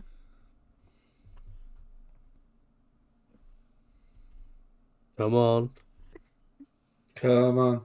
5. Come on, Eileen. 5 points of damage. Still pretty good. 2d12 got a 5? Yeah, 3 and a 2. Feels bad, man. I hate this. Okay. Not a problem at all. After that, is there anything else you would like to do? You still can cast a how is- cantrip, you can move. Is he still like alive, like still squidging about? Oh yeah, it's still lively, like moving about in Kronk's grasp, but Kronk has got like an iron grip Yeah. on this thing. I'll just like acid Kronk splash doesn't him. really know the best way to grab it, so I think it's just one. Just like, you know how if you were dating a bald femme, you would just like kind of grab their head. That's just kind of what they're doing to the middle of their body. I think that might just be you. Also, would be a bald anyone, in fairness. Yeah. Anyway, Kronk's just one-handed grabbing the. That's the grapple. Yes, but for my cantrip, I would like to just cast acid splash. If that's okay. You would like to cast Acid splash for a cantrip. Acid Dropping splash? acid. Yeah, absolutely. Dropping some acid. Yeah. Try the bait. Excuse me, ma'am. Does that have a ranged effect? Ah! You're made out of stone. You'll be fine. Weirdly, only resistant to cold. Goliaths are. So weird. That's Yeah, merit cold to you. My identity. My identity. What was it to I hit? think it was dexterity of 15. Dex save of 15. It just makes the save. Radio. So But I don't roll think for damage. anything happens. Oh. No. Not with a cantrip. No. Unfortunately not. I got too eager there. Don't be sorry. Okay, Hardly yeah, know I'll her. just call my turn there. No problem. You don't want to move or anything. You just want to stay where you are. Is that off Yeah. eager, Cass? Yeah. Okay. I was like, what word? Darcy, you see, for next turn, if you want to use the Witch Bolt again, you don't have to recast it. You can just hold it. No Yeah, you problem. just say, "Oh, I want to damage them." Yeah. Okay. So it Okay. saves you from wasting more spell slots. Next is this plant over here. Which plant? Oh, the plant that's not currently terrified. Yeah, the plant that is not currently terrified is going to move 1, 2, 3, 4, 5. Because it only has 25 feet of movement. Damn it. And is going to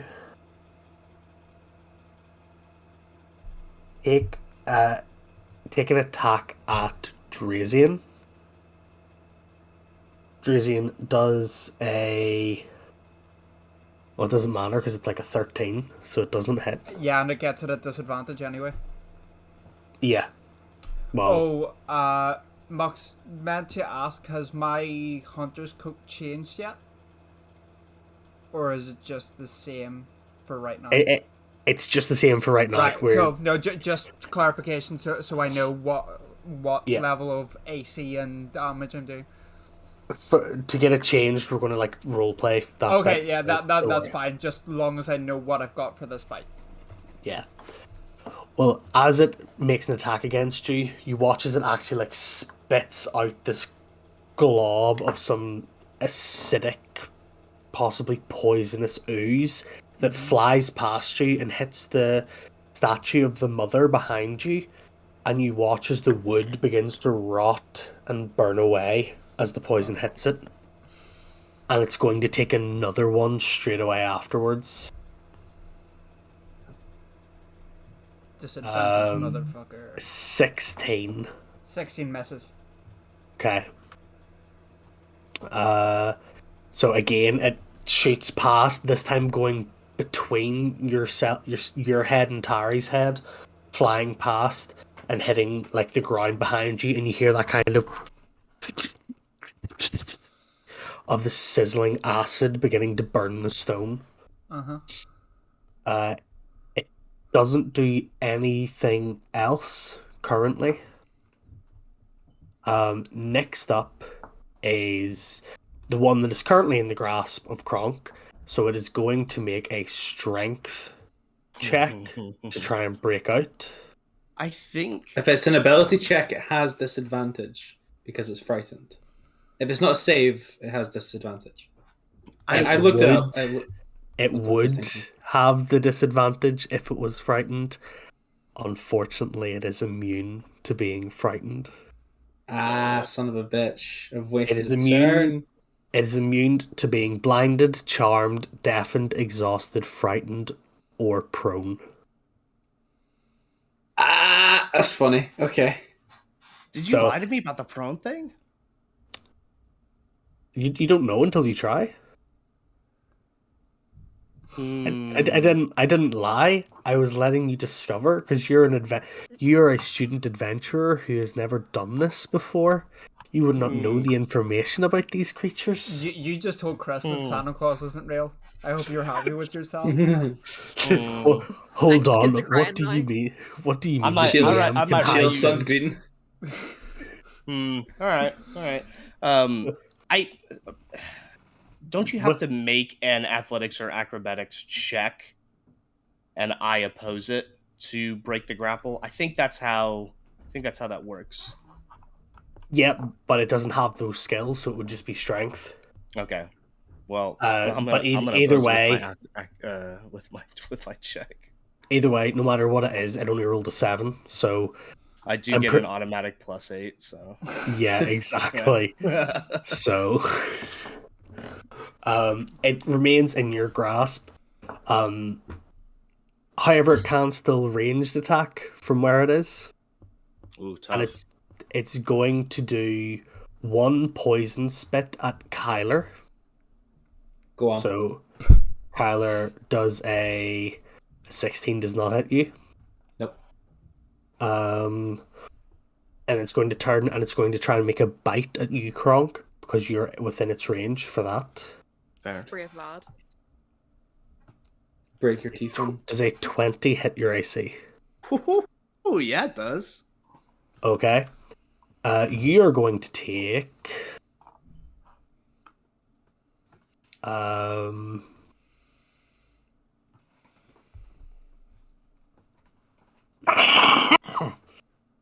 That's a lot of damage. Die Yeah, quietly. that much, huh? Damn. You're going to take 21 points of damage No fucking shot. Are you From a serious? fucking bite? as its teeth sink into you and you feel poison pulse through your veins. Oh boy. Yeah, we're gonna go ahead and use our reaction on that one. Gee willikers. Oh, gee. We're going to reduce the damage dealt to you using Stone's Endurance 1d12 plus 3. I'm not sure. Roll high here. Oh, let's go. Okay, rolled an 11, 14. So I reduce it by 14. Okay, so down from 21, that's 7. You take 7 points of damage. Wow, that was a Mux hates lucky our roll. reaction so Holy- much. Holy No, fuck. this is... You guys have good reactions, which is why I'm throwing beasties at you. Do you know what I mean? I only have that one reaction, though. That's ooh boy. Well, it only gets Ow! it only What gets the to fuck? deal it only gets to deal the poison damage once per turn. So if it makes For two sure, attacks, that's fine. if it takes 2 attacks against you, only one of them gets the poison bonus. Great. Cool. Okay. So, that's all it can do. Yeah, that's all it can do. The other one now, the one that is represented by the beholder, pardon me, is going to go next. And is going to turn to you, Kyler, Let's go. and it's going to use, for its whole action, you watch as these bulbous kind of pods begin to rapidly grow in its mouth, and you watch as it chomps down on the pods and breathes outwards as a cloud of mist, smoke, and spores spreads out towards you. And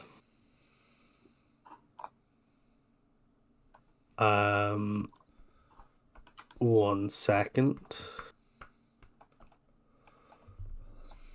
I need to get the correct cone up here.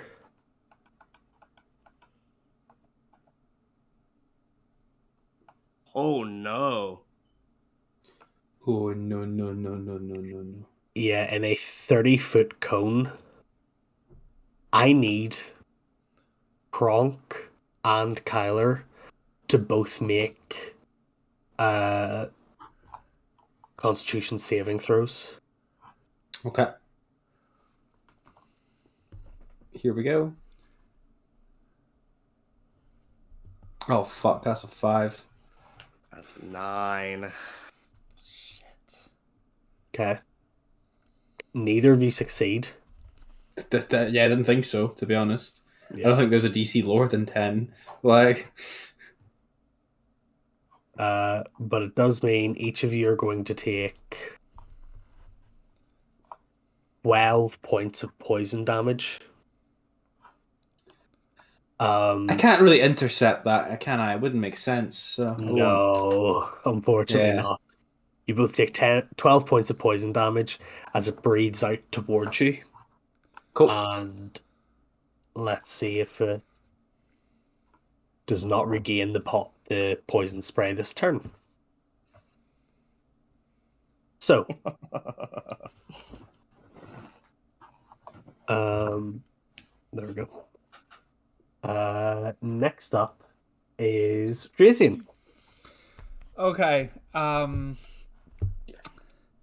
Mux, you see if I move can I get over here to this on the other side of the books with my normal movement? Yeah, you can. Okay, before I move there, I want to ask if I can do something from here. If I were to do a spell here, could I get it to hit with like a 5-foot width on the spell? Could I get it to hit both of these without hitting Vasi? What is the line? It's let me just. It is a 60-foot line that is 5 feet wide. Oh, it's longer than 60 feet. I believe it's 120 feet. So well, it would but it would hit the wall, so it wouldn't go past that. Okay. But it's 5 feet wide. Yeah.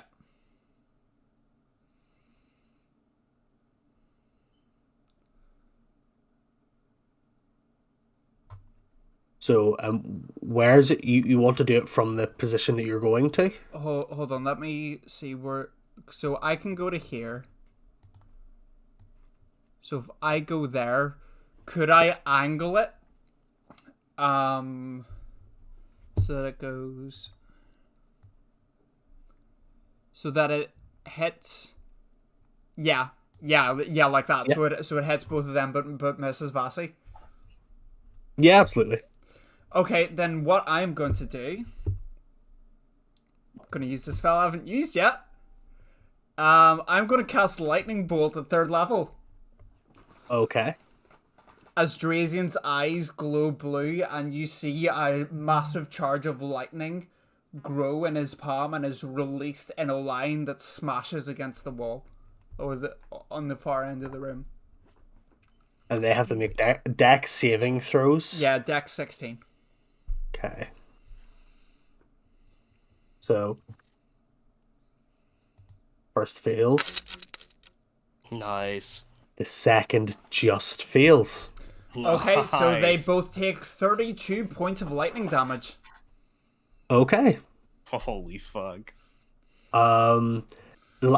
It's thunder, isn't it? No, lightning. Okay. Let me double check. Uh-oh.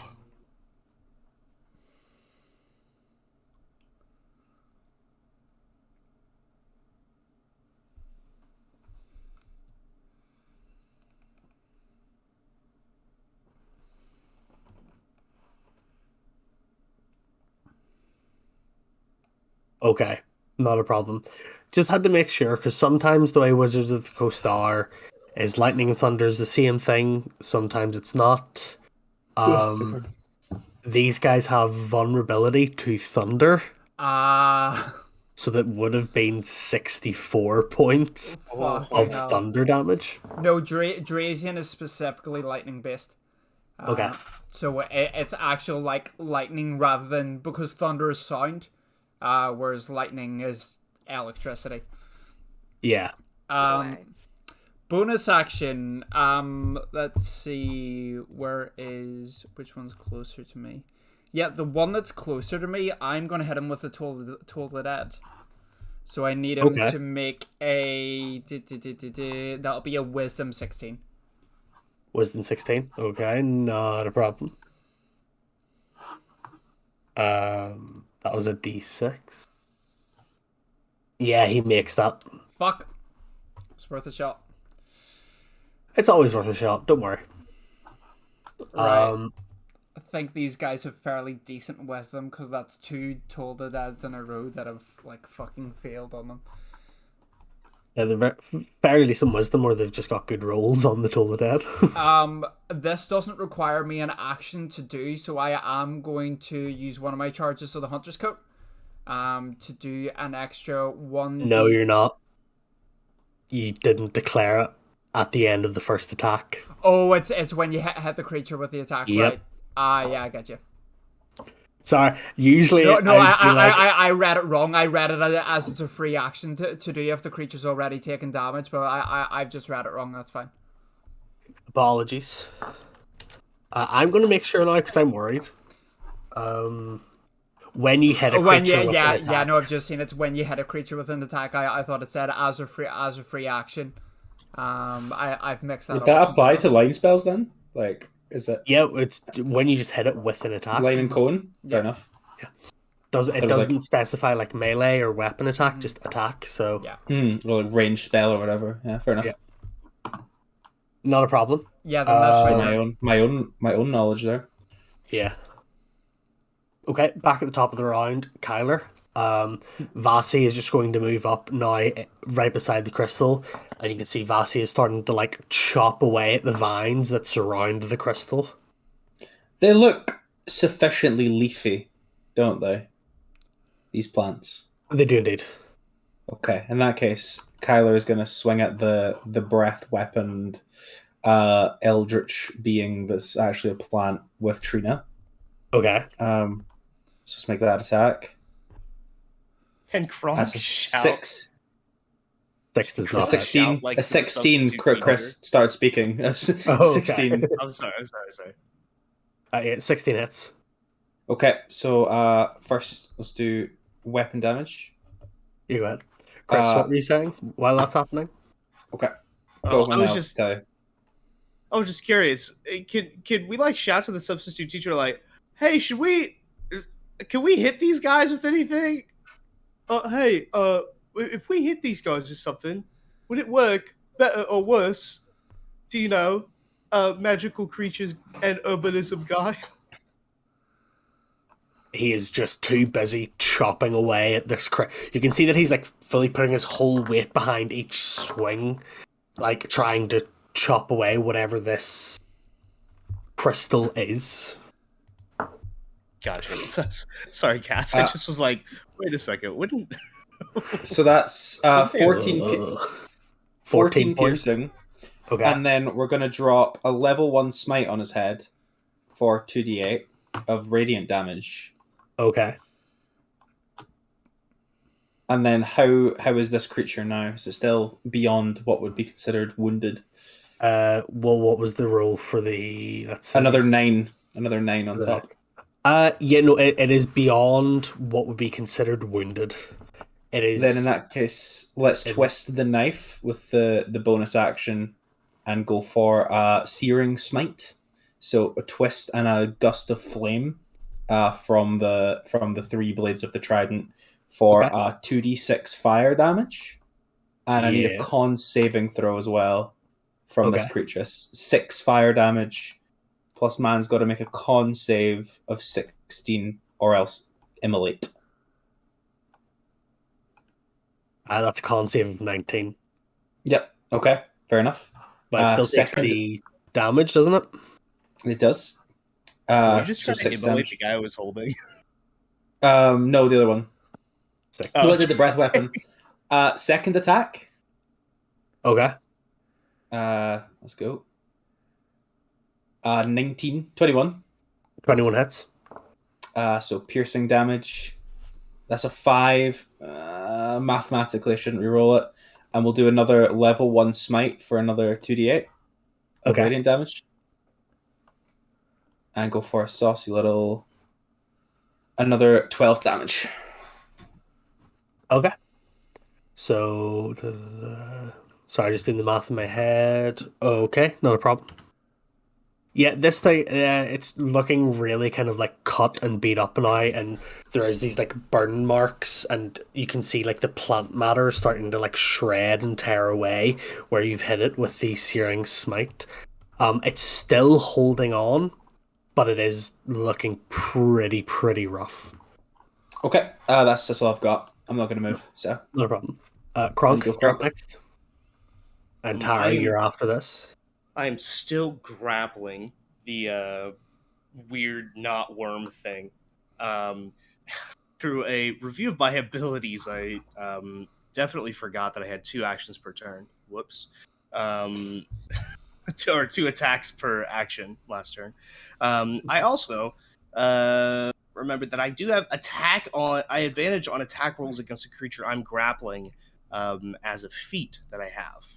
Okay. Which is why I always thought that was a thing and was confused. So, I'm going to take the sickle that I have and just start breaking it across the plant that I have here. Okay, Sweet, go touch ahead. it. Yeah. Oh, What'd you say? what lovely leaves you have. Oh, I forgot to roll an advantage for that one. That's a 25 to hit. Yeah, 25 hits. Go ahead and Okay. roll your damage. And that's 9 damage. Yep, 9'll most certainly hurt it. And then let's actually roll this one with advantage. A 23. 23 hits, go ahead. That is- Just for reference, 14 is the AC. Like, That's I've a- already given that away. 14 is the AC, so if you get above a 14, just go straight ahead and roll your damage. another 9 damage. Okay. And then I'm going to burn another key. How's this thing looking? Things looking pretty rough. Okay. It's like it's like writhing and wriggling in your grasp, and you're kind of like with one hand you're like holding it up. It kind of looks like do you know the scene out of the Turf book in the first one where they're pulling the plants out of the pots Yeah, and yeah. like you're holding it like that and you're just ripping down it with this sickle. Okay, gotcha. You're turning this thing into like fucking cucumber julienne. Just All right, and then so I'm gonna do flurry of blows and just the sickle's still in my hand, but I just take my fist. I'm just socking it right in the face here.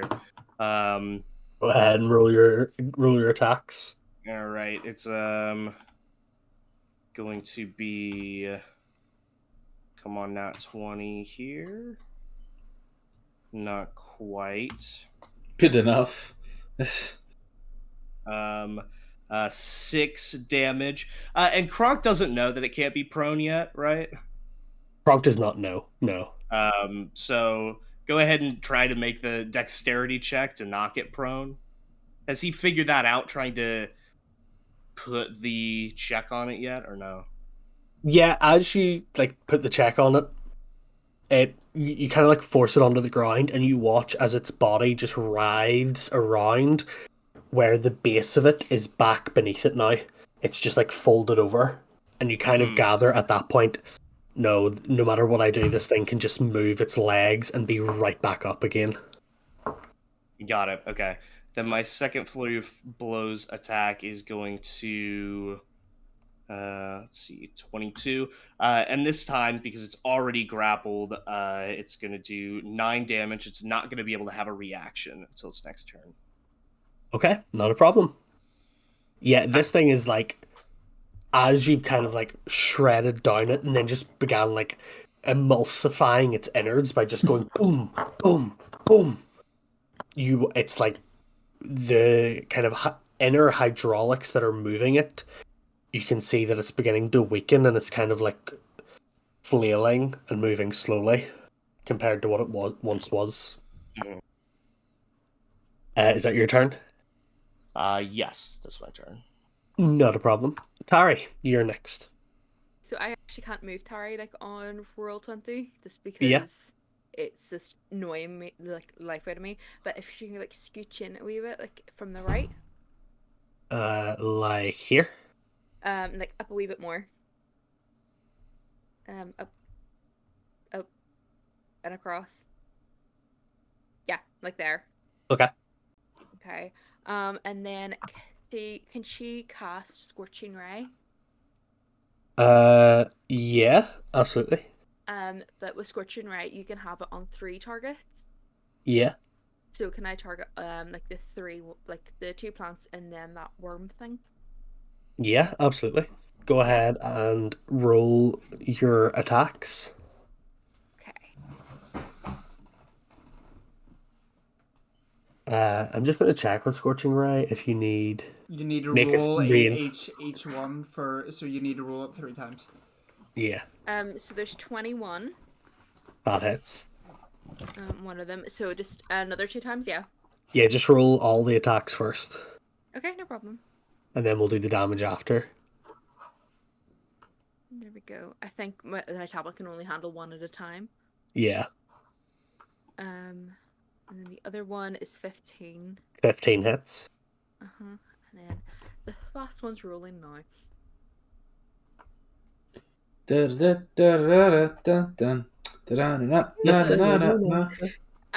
then the third one is 14.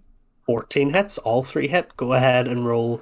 Do you want to just do the same damage to all of them so you don't have to roll Let's a see. bunch of dice again? Yeah, let's see how the first one goes and then we'll change it. Yeah. Yeah, don't you I could got 3 scum it. chances. 3 gambles. First damage is 10. 10 out of 12 isn't bad if you just want to go for 10 across the... Yeah, I'll stick with the 10. Yeah. Especially because I know how slow that tablet is rolling dice. I'm about to kill myself. That is satire, by the way. As Tari, you stand in the middle of the room now. Your hair kind of begins to lift and move and shift. Ooh, And as a Kalashtar, you are connected to a spirit in another realm of existence, as is your being. And you feel these 2 heavy hands hold your shoulders, and this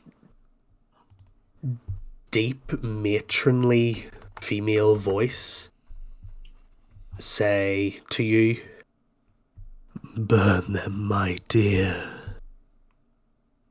5. And as your eyes open, and with this spark of red energy, you release these scorching rays, actually just fully immolating with 20 damage, because these guys take double damage from fire. Mm-hmm. Completely immolating the one that Kronk is holding, and the one beside Kyler, and the one that is on the ground here is now beginning to like writhe and kind of like rapidly try and put the fire out on itself.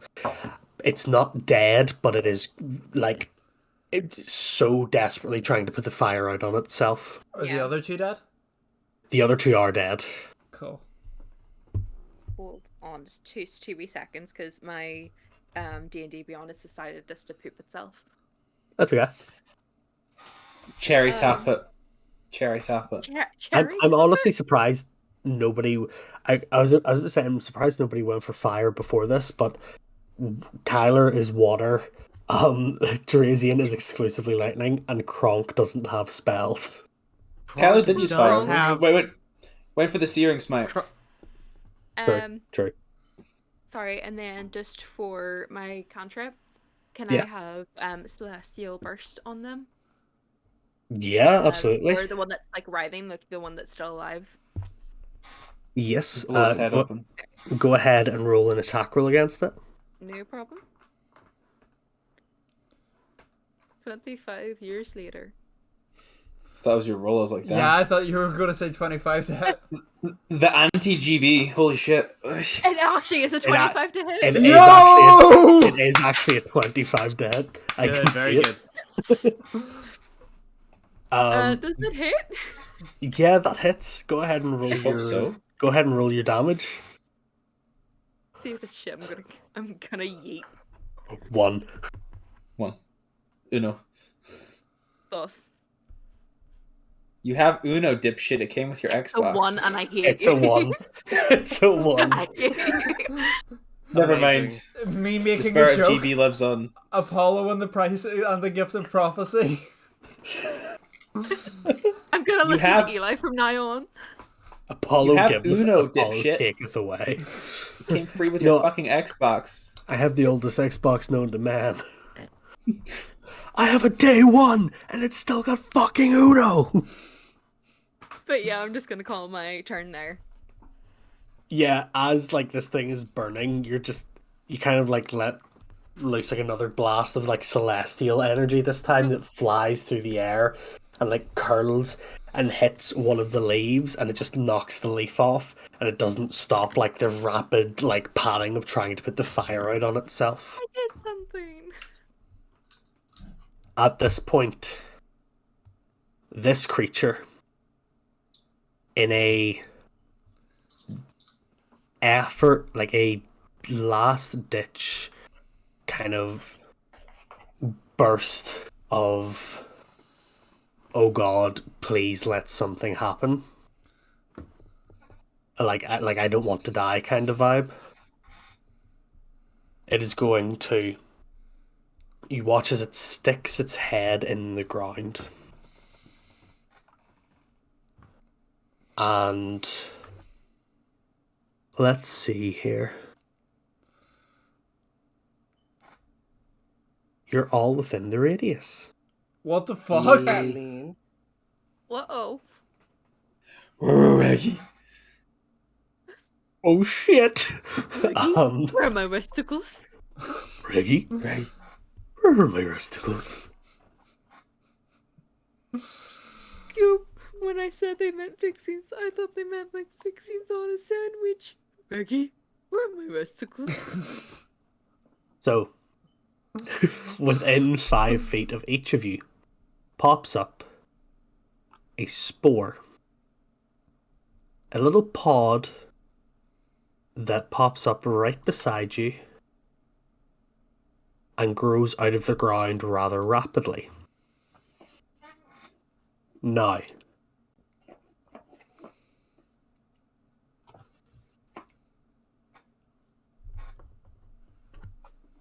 at this, each of you will need to make me a Constitution saving throw, please. Let's hope this fucking works this time. God damn. Oh, it was almost a nat 20. It's a 5, though. We got a 12. Does this isn't magic to put you to sleep, is it? It is not. Okay. Then no, I'm fucked. That's an 11. Did you say saving throw? Yes, you got it right. You all fail. The DC was 13.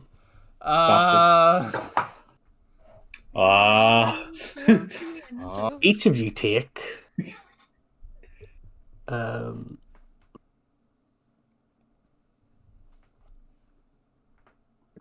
points of poison damage. Reaction gives the chromatic dragon resistant to poison for this. Okay, so you take 5 points of poison damage. Is this an attack I can intercept? Like, can I? It is not, because this happens as the pod explodes beside you and releases that same like thrum of spores into the air that you breathe in, and you feel it clench at your throat, and your esophagus begins to tighten and burn the inside of your lungs. Smoker's lungs. Smoker's lungs. You know what? I'll take a vulnerability on that because Kyler has gills. I'll take that. I think that's fair. I'm gonna willingly accept 20 points. I'll take 20. I think that's fair. I can breathe under. I have gills. I think that's fair. Okay. From now on, then Kyler is susceptible to poison. Susceptible to breath. Airborne. To breath and stuff. Yeah. Yeah. I'll take susceptible to airborne. Yeah. Okay. He's got two mouths essentially. Like. Yeah. So it double the pain. Eek. It is still alive at the end of its turn as it goes into Drazian's turn. Those pods are still there. And if any of you are within 5 feet of one at the start of its next turn, they will explode again. Right. What I'm going to do then... the pod doesn't get like an attack of opportunity or anything on me, does it? No, the pod is just a pod. Okay. Does it have any health? It does. It has AC and health. You can see this ending well. Okay, and does this thing look like fairly damaged? This thing looks pretty damaged, yeah. Right, okay. I am going to move here, so I'm just outside of the 5 feet of range. So I'm sitting Okay. between the two couches. Question: You see if I like I'm on the couch, could I use that as like half cover if it tries to attack me on its turn? If you're willing to take, if you're willing to take less movement your next turn, because you're going to be like, to get half cover from the couch, you're going to have to be like on your knees on the couch, so the back of it is like covering up to here. Yeah, no, So it's to fine. get- I've only moved 10 feet to get there. So that's Okay. That's cool. Just in case it survives its next turn. So what I'm going to do, is I'm going to I'm gonna hit it with my bonus action. I'm gonna hit it with a good old Eldridge Blast. Go right ahead. That's a 17 to hit. 17 hits. 9 points of force damage. Yeah, it hits. And now, because the attack is hit, and I fucking remembered this time, Hunter's Coat. So that'll be Okay, go. 1d10 of necrotic. 1d10 of necrotic. There's no save, it just happens. Yep. That's 2 points of necrotic damage. Which is double to 4. Yeah. Yeah. Okay. And then for my main action of the turn, This thing is now like, as you watch, as the kind of Cass, you'll probably remember, what's the cellular and like vein structure of a plant called? I don't remember off the top of my head. Biology wasn't something I took in school. I can get you for it. they've taken off the headband of intellect. Nerve structure of plant is called Eucalyptus. It plant smells Ukulele? minty. Ukulele. Damn, these plants are Hawaiian. they're literally just called nerve centers and nerve cells. Okay. Well, you watch as the kind of like veins and like nerve centers of the plant begin to like turn black and spread across its body. Mux And it's- question, how high is the ceiling? The ceiling is about 10 feet high. 10 feet high, okay, I won't do that then. What I'm gonna do is I'm just gonna fuck another lightning bolt into this cunt. Okay, yeah. So you That's see a, like that's a quote. That's a quote. you see Drazian's eyes, like you can't like actually see the shape of his eyes as it's like full, it's just like in his eye sockets it's just pure lightning. As he charges this blast and just lets it out straight at this thing, so that's going to be a dex save of 16. Okay. You wanna hit that pod next to Drazian on the way past too, or next to Kyler. Nah, it shouldn't do. Pickup line or not? Unless you want to. I mean, it shouldn't do. It's a natural 20, so it takes half damage. Ooh. She. 23 halved. 23 halved and rounded up. Everything is rounded up for yourselves and for them. So that's 12. Does you watch as the lightning passes through it, it and goes limp. As this creature goes limp and your lightning bolt passes through it, you see across the way Vasi finishes chopping at the vines of this crystal and pushes it down into the pool.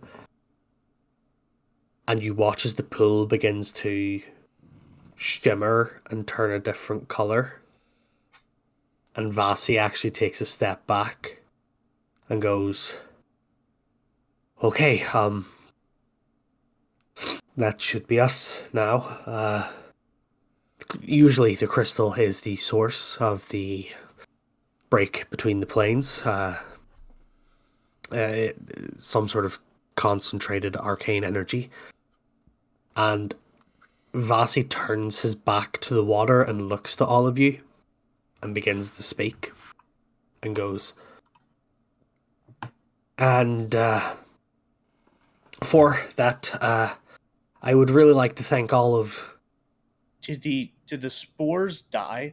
Like, are they gone? I Yes. moved just because it would be my initiative. Like I was like, I'm getting the fuck away before you go. Yeah. No, the spores die as the creature does. Kyle's just coughing up a lung. At which point, though, didn't mean to delete Kyler. Did you just delete? Yo, he's not that Holy bad, man. shit. He's dead. Son of a pup. Kyler dies. Kyler died on the way to his home planet. There we go. You should have. Yeah, you have control of him.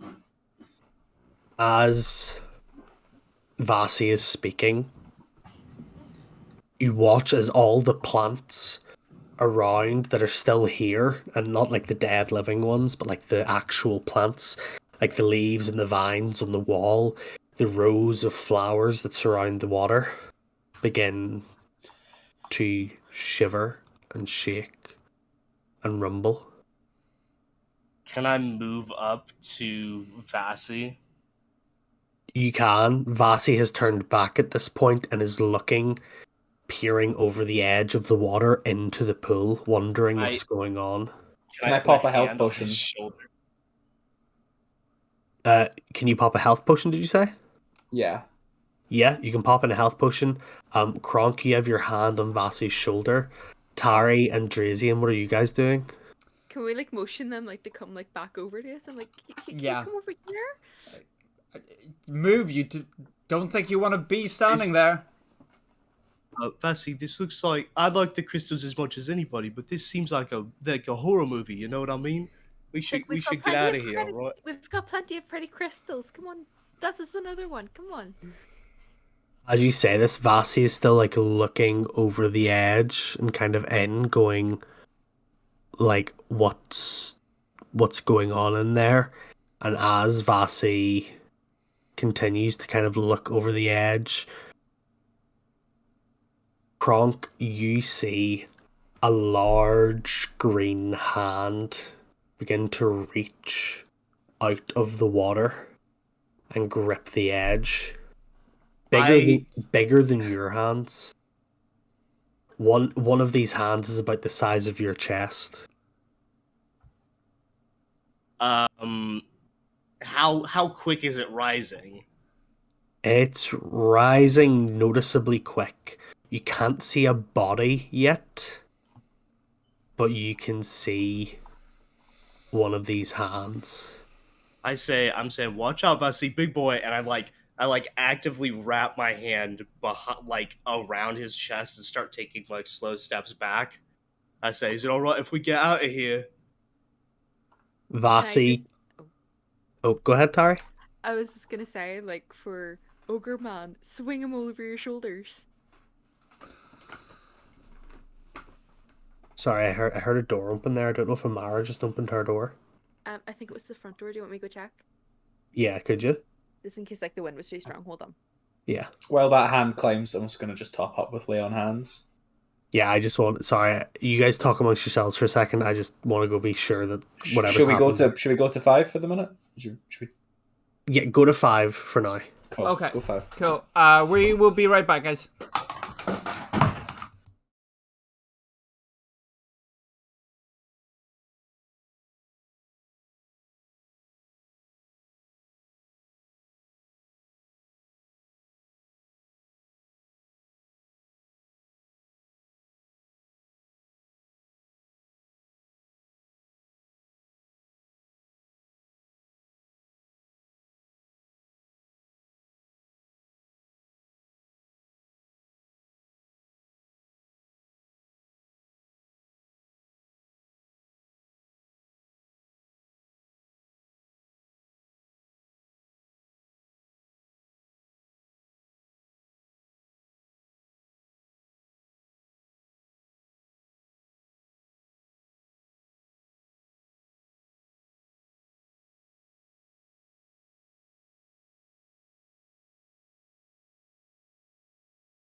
Well, there was an intruder and I killed them, so if I'm not here next week, it's because I'm on trial. Mux, how'd they get in?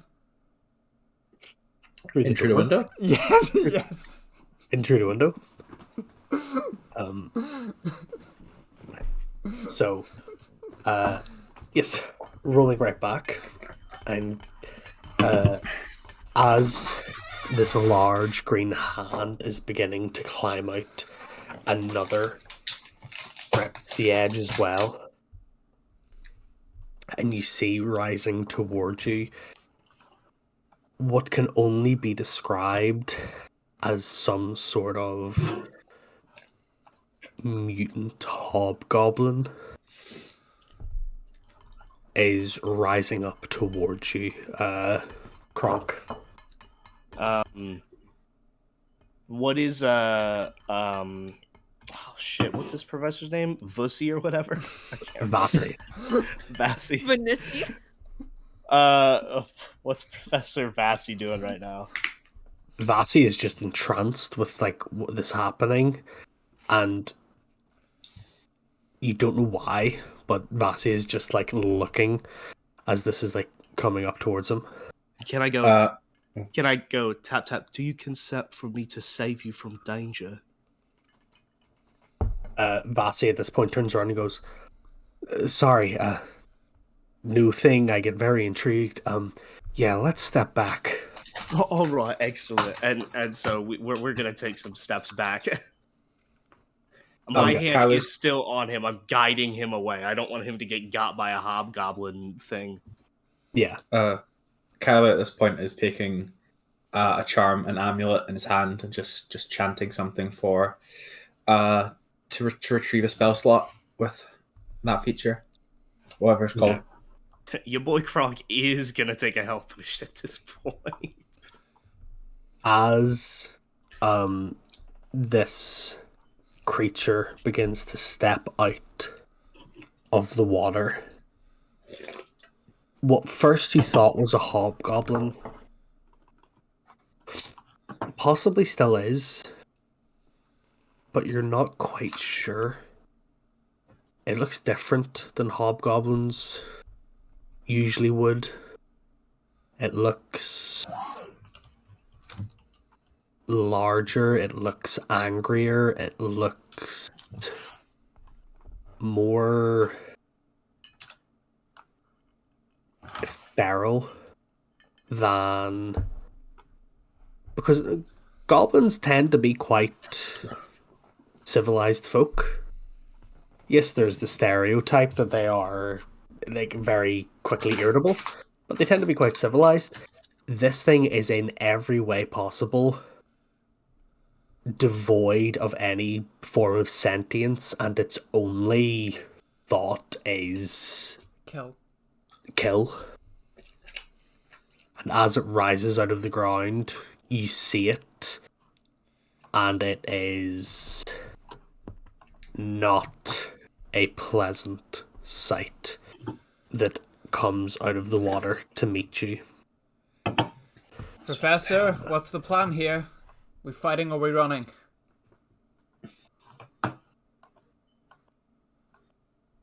Vasi looks at you all and kind of goes, "How confident are you all?" Exceptionally, indubitably. We're fairly competent, as well as competent. Okay. In the name of the Father Crab and Holy Coast, for a cheeky little guidance. Father Craft and the Holy Coast. And it's a 4, so it worked, dude. Did that one tickle you, Mux?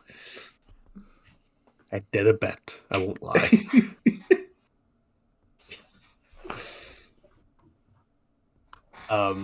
As it begins to climb up and out, like as it like is like now out, it looks around at all of you.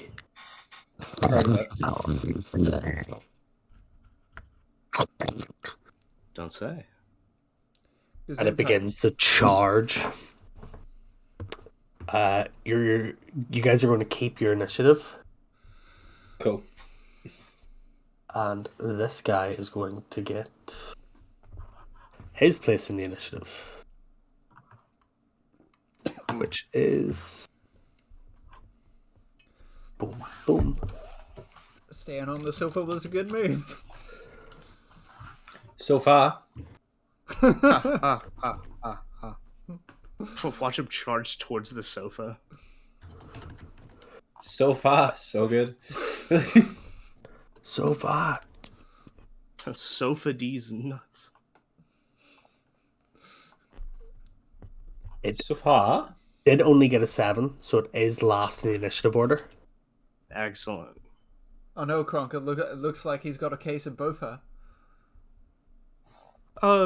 Tracy, what's bofa? Both of these nuts in your mouth. No.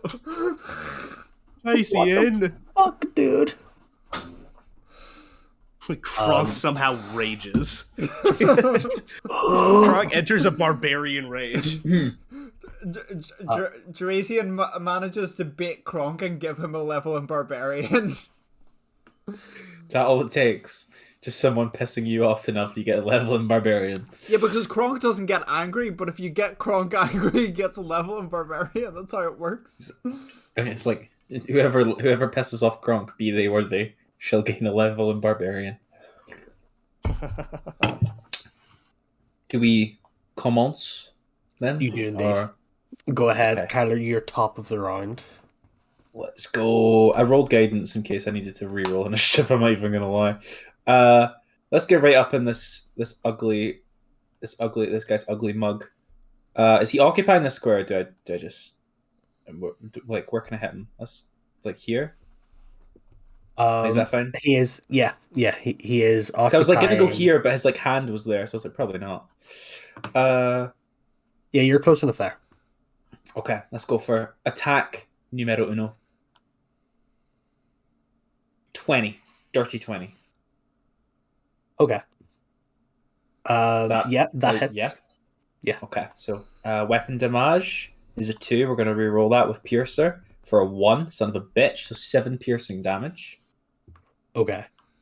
And then Kyler is going to, from that, make a couple like little gestures with the hand, like, and do a level 1 Divine Smite Okay. for 2d8 damage. Crestwave no jutsu. Crest don't just exactly. For 12 radiant damage.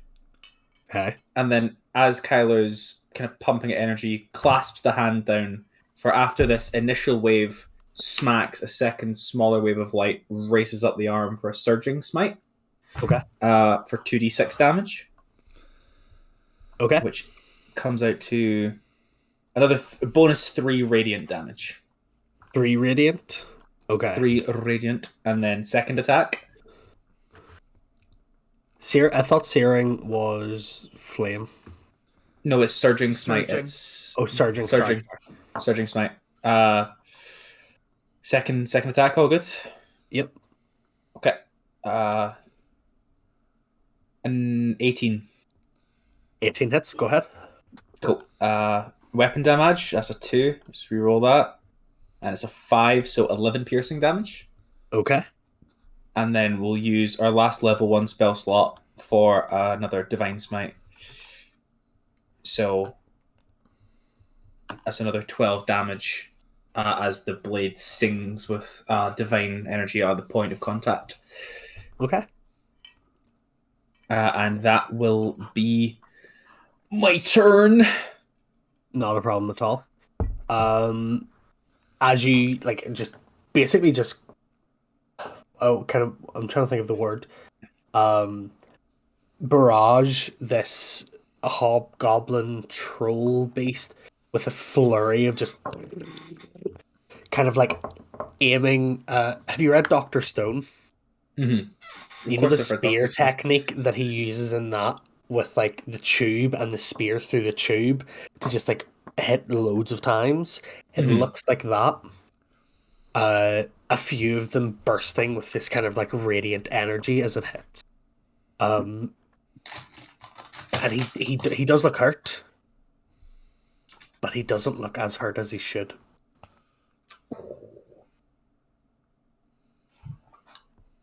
go ahead and roll. So sorry, no, that's you. Yeah, Kronk, your turn. What color is this guy? He's green? Why the and fuck are you albino. asking Mux?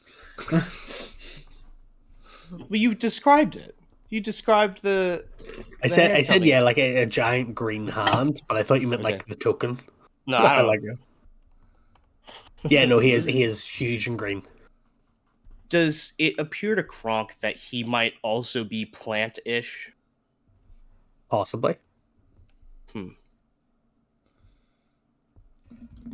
Okay. So, Kronk has this ring, right?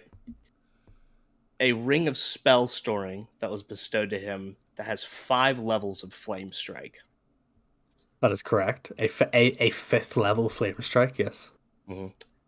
Kronk doesn't know how to use flame strike. He just knows that there is flame involved in this spell. Yeah. And he saw how well flame did against everybody else, so he puts 2 and 2 together and gets a number. Kronk is going to rush towards this monster and jump and punch into the monster's mouth with the ring on his hand of spell storing and activate the ring of spell storing in the creature's mouth, not knowing what really flame strike does at all. Question: Well. Does Chris know what flame strike does? Cass does. Chris Up does. here. Chris does know what flame strike does. Okay. Then we will say that the vertical column of divine fire that roars down from the heavens in a location that you specify. The location that you specified is in this creature's mouth. Yeah, Kronk. Which happens to be exactly where Kronk also is. Yes, that's Okay. correct.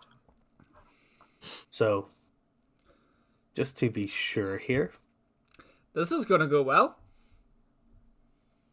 it's going to go. Each creature within a 10-foot radius, which would also include Kronk, is going to have to make a dexterity saving throw. If it's inside the thing, I did imagine down. it. rains down.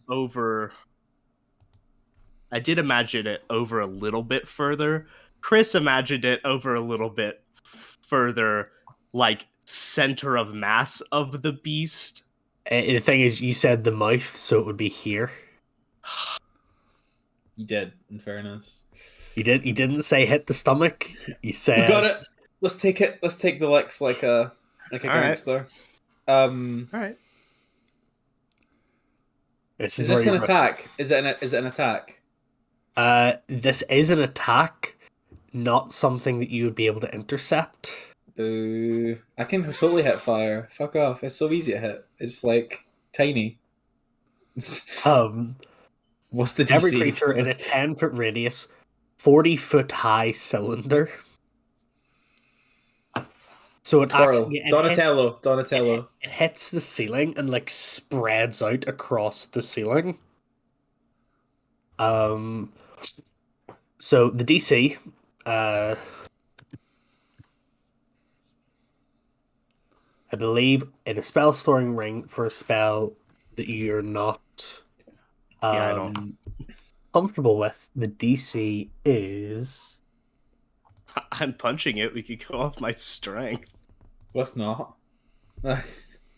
I choose life, Chris. I choose life.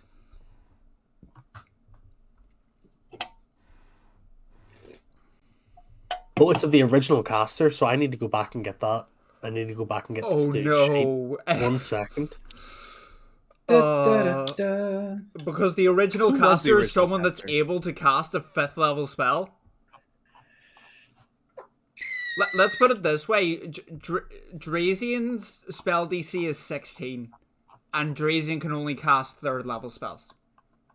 Yeah, Kyler's Drazian's DC's also broken, though, right? I mean, Kyler's DC is also 16, so.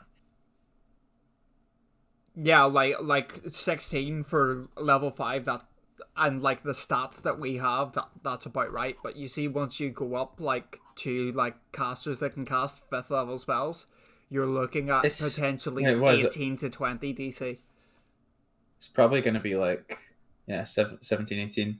Because Yeah. proficiency, but if you max out Wiz, like it's a cleric spell, so Wiz at 20 would be like what, 15 plus your proficiency bonus at level 10 is like 4 or 5.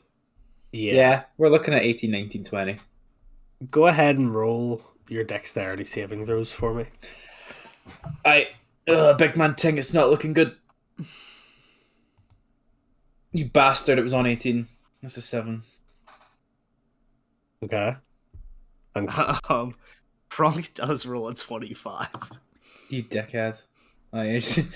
Kronk. Okay. You just killed my favorite quirked up fish boy.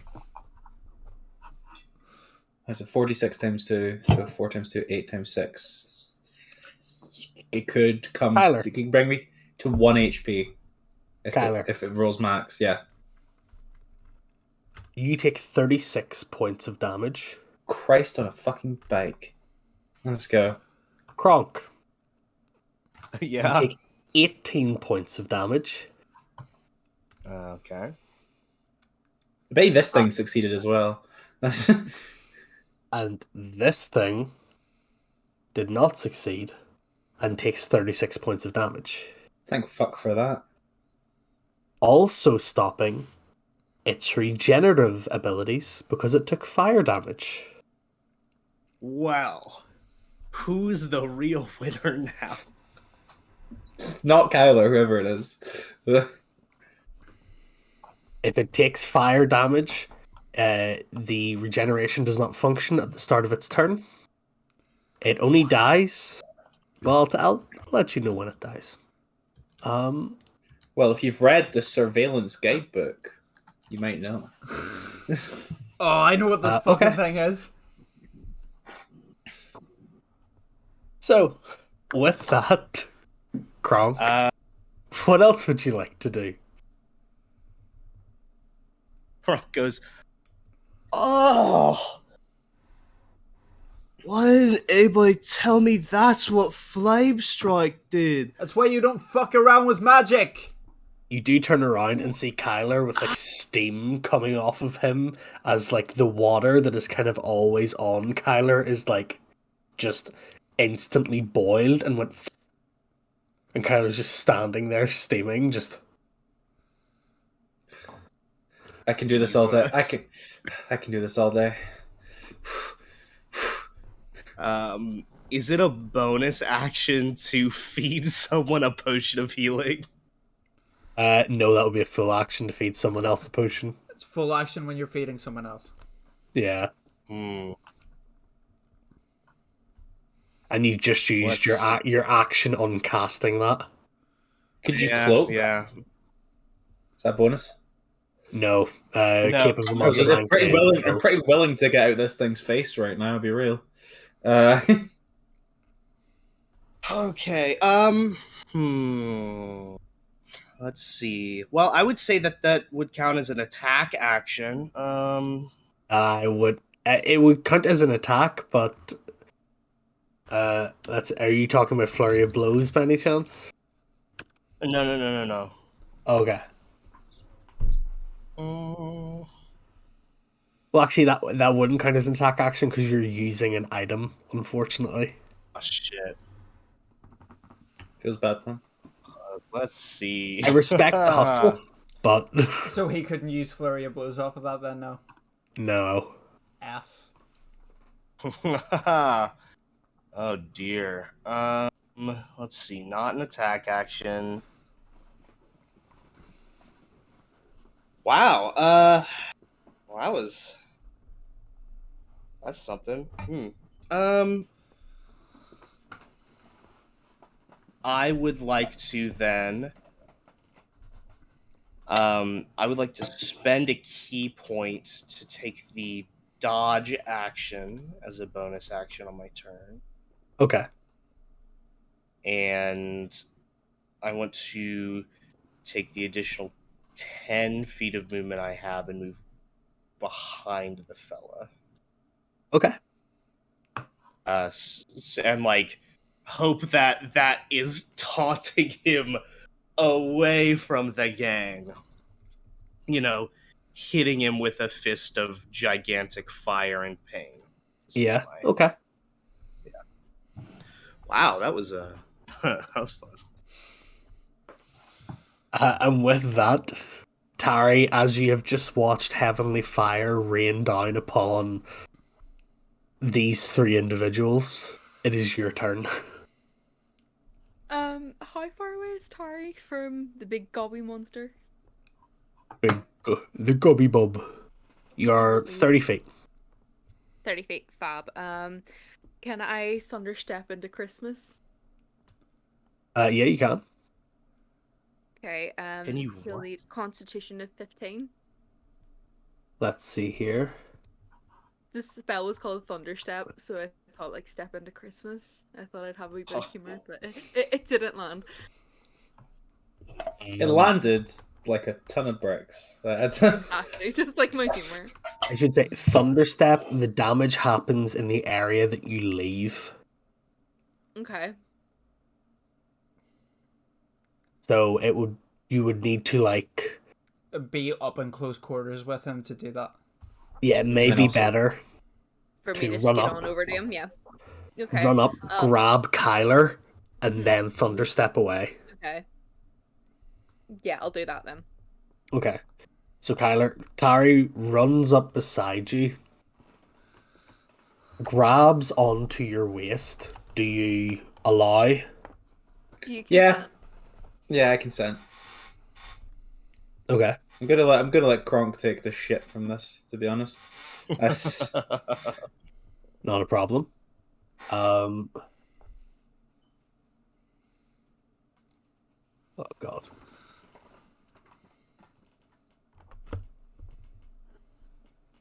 Apologies. Trying to get everything sorted out. Our professor's been kind of a useless shit the whole time. Nothing's gonna happen. Oh, fucking really? Nothing will happen under. Are To you be fair, fucking he didn't sure account about for friendly fire, though, did he? What's gonna Literally. happen to you? Literal friendly holy fire. Yeah, probably not what I would have expected either, to be fair. Okay, so sorry, I'm back now. I accidentally shut down Chrome, but I've returned.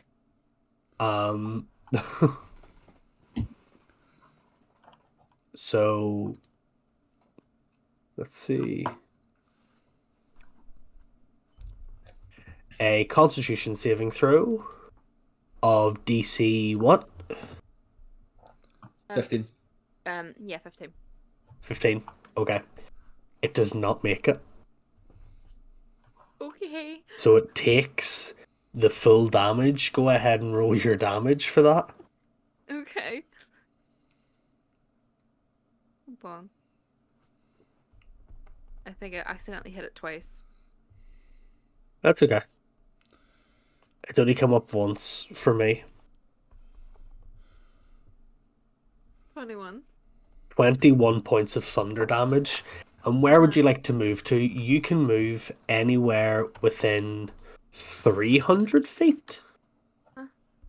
Do not take us 300 feet away, please. Oh, sorry. Anywhere within 90 feet. But as you move, there is this cacophonous of thunder that can be heard from up to 300 feet away. So all of you in the room are momentarily deafened by the sound of thunder. Looks like sounds like someone's let off a bomb in the school. Literally. True Rams. I would say like a loop-de-loop round. If that makes sense, because like I can't like really like place it on D20. Yeah. Roll 20. Sorry. So whenever you say a loop-de-loop round, 1 second. Are you going like back to where you were? Mhm. Okay. And Kyler, you go with her. Indeed, I do. So there we go. We don't get motion sickness. No. No. That is Kyler out of harm's way. And Kronk, you're just outside of the range Oh, excellent. of what can hurt you, of being hurt by the thunderstep. And am I still able to have a cantrip? You are indeed. Can I water blast the cunt? Oh, water blast. Yeah. Go ahead and make an attack roll. Radio.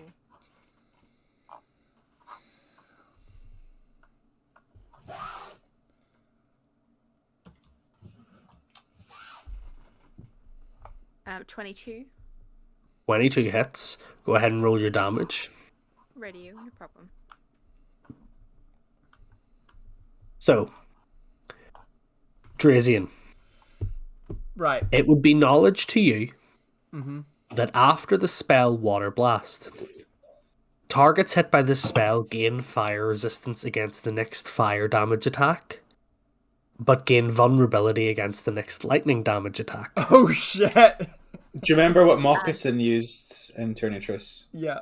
We That's smart, what we that is. smart. And that's 11 damage.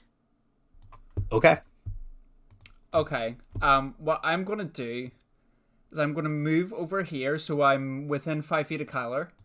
I'm gonna use my bonus action, to be like, I'm gonna give Trini a little bit of a hand here, and place my, with Kyler's permission, place my hand on Trina. As you see, like red scales appear all down Drazian's arm. As I'm going to use my bonus action to do Gift of the Chromatic Dragon to give Trina 1d4 fire damage on every one of her attacks for the rest of this battle. Okay. Not a problem. Sure. And then for my action, Tyler feels dirty using fire. Trina simmers and shudders a bit and goes "Rrr," and purrs. purrs. Okay. What I'm going to do is I'm going to use my final 3rd level spell slot to do another lightning bolt, but I want to aim it so that it doesn't get Kronk in the blast. No, fuck it. Let him try it. Okay. Kronk didn't know, to be I fair. know. I'm only giving you shit out of character. If I aim it like that, it shouldn't hit him. Okay.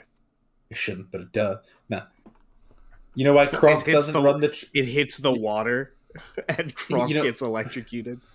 You know why Kronk doesn't run the trains? Because he's not a very good conductor. Oh. Oh. So you're going to aim it like that. Yeah. Okay. Not a problem. DC save 16 dex. DC save 16 on Dex. That's a 19. Okay, so it'll take half damage, but it'll take full damage because it's got vulnerability. Normal Yes. damage. Normal ass damage. Okay, so that's going to be a lightning bolt. That is 31 points of lightning damage. As the 31 points of lightning damage arc through the air, crackling across the stone ground past the clovers, and actually jump from the ground up to the right arm of this troll beast, shoots through the arm, shocks the body. You watch as the body like tightens, and smoke begins to rise from like the ears and the eye sockets and the mouth. And as you think the troll is about to fall over, you watch as it stops and steadies itself and remains on its very last legs. Well, what I'm going to do then, because I've just done the attack hit, the fabric from my cloak almost like smoke appears from it, and then like blackness appears like down Drazian's arm as I shoot an extra 1d10 points of necrotic damage from my hunter's coat. Genius. As the hunters, as the like fabric kind of flickers, and the hunter's coat energy bounces along right after the lightning bolt. The necrotic energy charges up it, and you watch as the troll falls unconscious on its feet, but still does not fall. Okay. Is that the end of your turn? That's the end of my turn, and I just clap Kyler on the back and go, do you think, big man? The end of your turn, Drazian. It is the hobgoblin's turn, the troll beast's turn, whatever you want to call it. Greg. And you watch as from inside this beast there is a shimmering pink light, followed by a growing vibrational sound.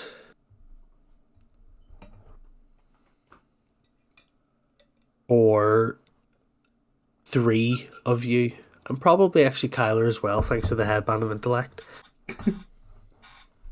This is the sound of a bomb about to go off inside the chest of this creature.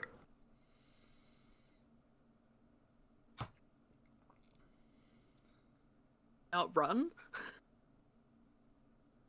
I am starting a timer.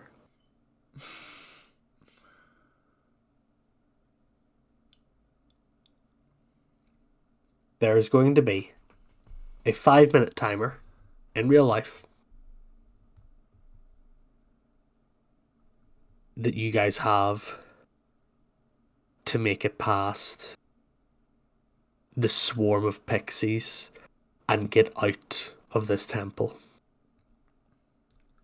Okay. Are you ready? Yeah. Well, but wait, no, wait. What do you mean 5 minutes in real life? Like, what's stopping me? Do I have to roll my checks against a real life timer? We have Darcy's fucking tablet to think about. Like, what's going on here? You have to roll your checks against a real life timer. Oh, for fuck's sake, let's go. Is it a real life or end game? Because like each round is going to take 6 seconds. Real life. For Right, fuck's hold on. sake. For tablet's sake, I've got actual dice. Fuck this. Okay. Yeah, I will trust you with the actual dice. Pardon? I will trust you with the actual dice. I don't think you'd metagame. So, initiative order is over. This is going to be a skill challenge. As you guys run out, there are going to be obstacles. There are going to be things that have changed. You're going to get something that you have to roll against. You all make your roll. Let me know, tell me your number, and I'll tell you what happens. Cool. I'm gonna neck a healing potion as well. Because this is the first time that we've ever done this, I'm going to make this a 7.5-minute timer, so I'm giving you an extra 50% of time. Okay. Okay. So on the count of, I think. it's going to be 3, 2, 1, go. Ready? 3, 2, 1, go. Okay, first up, Kyler, you're the closest to the door. As you hear this all going on, Kronk is far behind the troll. What do you do? Kyler is going to just make a move for the door and trust Kronk to be able to extricate himself for the situation with 60 feet of movement and a dash and Not a head problem. down the corridor while necking a potion of healing simultaneously, which is healed for 14. Okay, as you're doing this, as you go into the corridor, it is swarmed with pixies. You can either take damage or you can try and avoid each of them. What are you going to do? I'm going to use Misty Step to get another 30 feet of movement. Okay. To just go through them. Okay, yeah, not a problem. I'll take the spell slot there. Okay, so as you're running, you just whoomph, and you fly through this crowd of pixies. Actually, scratch that. I want to use Gust of Wind with the Triton feature to blow them all out of the corridor. So they all have to make a fucking, what do you call it, DC 16 strength saving throw or get blown away. Okay. 15 feet. Okay. As I run to push them back and clear the corridor for everyone else. Okay, yep. I'm going to say, let's see.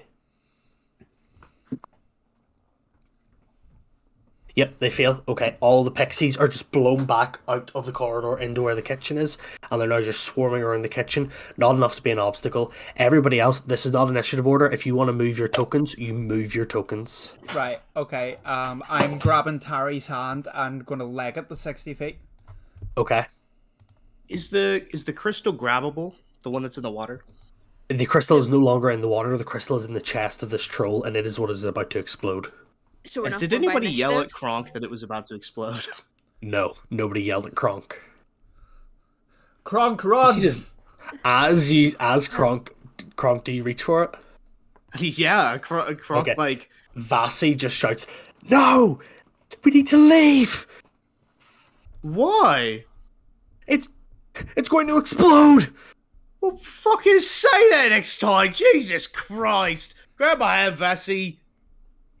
As you run past, Vasi just grabs your hand and you I- yank him I with use the cloak of the mountebank and teleport us both all the way out of the fucking dungeon. you. Yeah.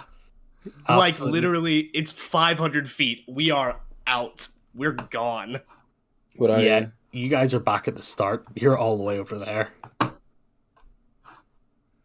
Like, the dungeon is 250 feet. Yep. Okay. We're gone. Not a problem. Then the other three of you, what's going on? As you go into this Right. kitchen, you watch Stay as there's. Oh, go ahead. With the thunderstep, didn't you say that you can move like up to like 300 feet, wasn't it? Like You with... can move 90 feet, which That's- but Okay. you can only move And- one person at a time. I'm sorry to do this, but I'll grab Drazian and then cast thunderstep while going there. Do I need Okay. to roll? No. No. Right, I'll do that then, and then just shimmy ourselves even closer to the exit. Okay. The then- closest, if you guys are both going at the same time, Mm-hmm. this is going to get you right here at that exit. Okay, Kyler, you're the just last gonna- one in the dungeon. You're just running through. The pixies are fucking up this kitchen. Everything's going past. You hear that blast of energy behind you, and as you're sprinting through, as you're going this way, right that you didn't notice when you came in here because you didn't go through this entrance. There's actually rubble in this corridor. I'm going to need you to make a dexterity saving check to see if you trip over the rubble. Okay, let's go. I can't find D&D Beyond now. It's in that one. So now, Kyler, you fall flat on your face. You take Misty Step as well. It's a bonus action. you take 2 points of bludgeoning damage as you fall on your face. You push yourself back to your feet. Take Misty Step. Go another 30 feet Yeah, like towards the water. towards like- the water. Yep. Into, guys into go. the water. Okay.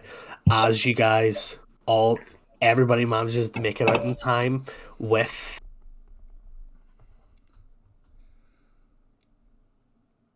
less than a minute to spare. Fucking hell. Ronk Ooh-wee. and Vasi, you guys race up the stairs out through the front door where you see the rest of the history class who are still standing there waiting, going. And Professor Assist goes to you.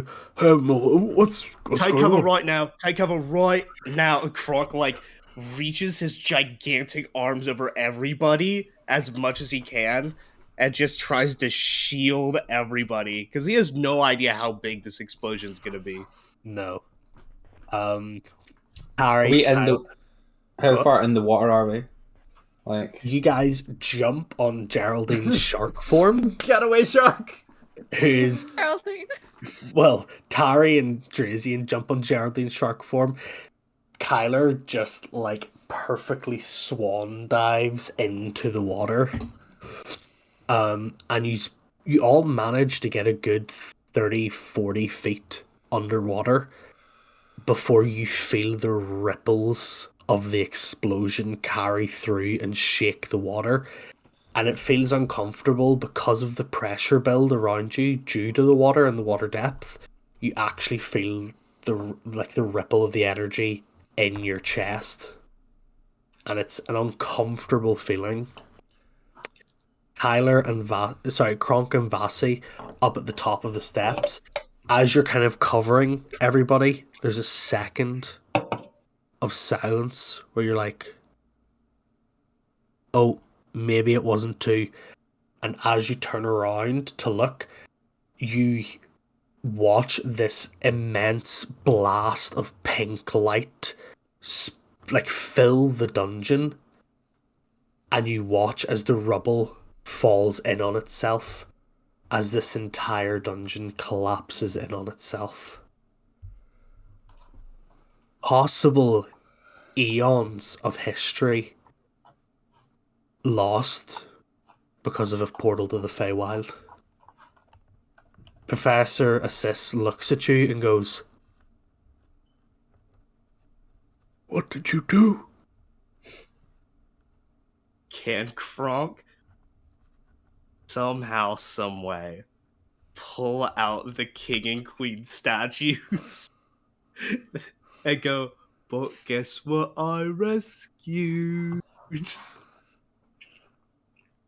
When travelling through space itself with the Cape of the Montebank, it's not as if you just disappear in one place and return to another. You kind of travel very quickly through the ethereal plane. Kronk, as you travel quickly through the ethereal plane, you manage to grab hold of the father and the mother statues and pull them out of your pockets and show them to Professor Assis, who just kind of goes, and is just in shock. A man who is a history major, whose living is, knowing the history of the land, has just watched what can only be classified as a relic of existence disappear. Kronk does feel very bad, but he does iterate. To be clear, this wasn't because I bumbled around, even though you might assume such a thing. You could back me up, right? Vasi, you could back me up on this, yeah. Vasi kind of sits up off the ground and goes, "No, he didn't do anything. Yeah, that was a portal to the Feywild, and something very wrong. Nothing we couldn't handle, but sacrifices are sacrifices." And Vasi just stands up, dusts themselves off, and goes, "Oh, I left my class," and just walks away from the history group. Vasi is undeterred by the loss of a historical relic. It's not his wheelhouse, he doesn't care. Kronk very carefully sets down the relics next to Assis and lays down on the ground with his 12 hit points remaining and goes, I burnt myself up real bad. It's about my healing spell. I'm really tired. You guys did great. I'll take a nap. As the history class tends to Kronk and Kronk's wounds, the three other members, well, four, Geraldine, Tari, Kyler, and Drizian, you guys return back to where your class is waiting, and where your class has just also felt the rumble of the explosion. As you return back up out of the water, a number of them approach you guys and go, what was going on? What happened down there? We felt a rumble. What's going on? Are you guys okay? What? You disappeared. Where's Professor Vasi? And they're just bombarding you with questions. Professor Vasi took us down to investigate something. Turns out it was portal to the Feywild. And we killed the thing, and it blew up. Kyler's. Oh, sorry. I thought you were sorry. Okay. We don't know where the professor is. But we had to get out of there. I assume, given how competent he is, how competent they are, they'll be along shortly. Kylo's gonna rummage around Geraldine's bag of holding and take out one of the now probably slightly off sandwiches of long rest, and just take a long, slow bite while Drazian speaks, like agreeing, and just kind of just does this, looks at the class, and just goes, Mole. Over. Oh, go ahead. I'm sorry. Over at the history class, can I ask old Franklin? Hey Franklin, could you grab my pixel? I think it's in my backpack over there. I need to make sure my friends aren't dead in the cave. Okay. And Franklin goes over to your bag, kind of rummages through and brings out your pixie and hands it to you. Do you want to text them or will I? I could text him. You want to take a selfie, Franklin? Okay. Let's Franklin go. kind of like lies on the ground beside you and like kind Are of you like gonna puts be his able to head in get up? close.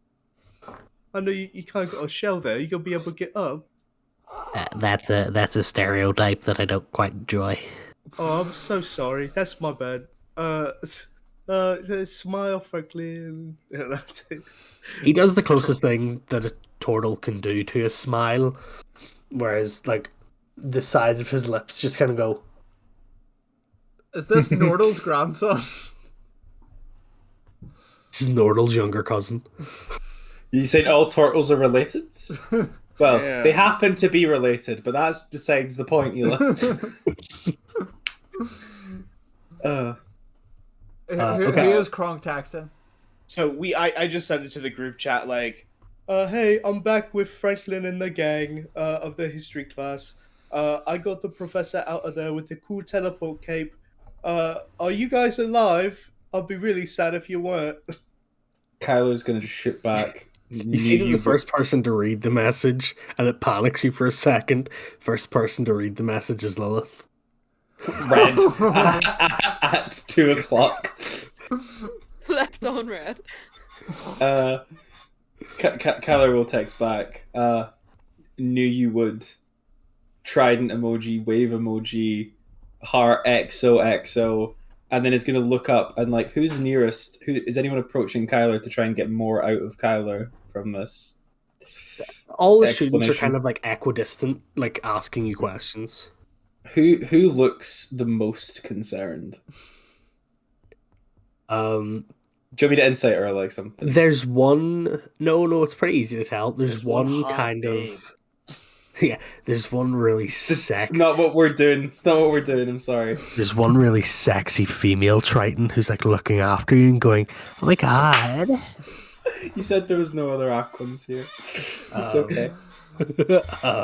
Imagine if Billie Eilish was on Euphoria and just had an absolute dump truck.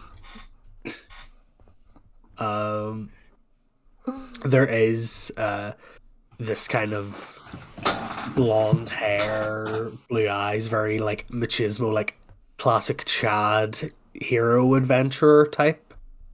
Who's kind of like really concerned and asking questions.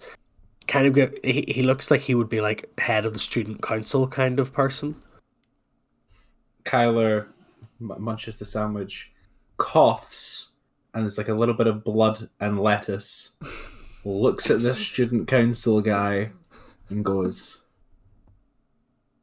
boom. And then takes another fucking bite and just keeps looking at him while he eats the long rest sandwich there. He begins to get really unnerved and kind of goes, I think they're okay. Yeah, we're fine.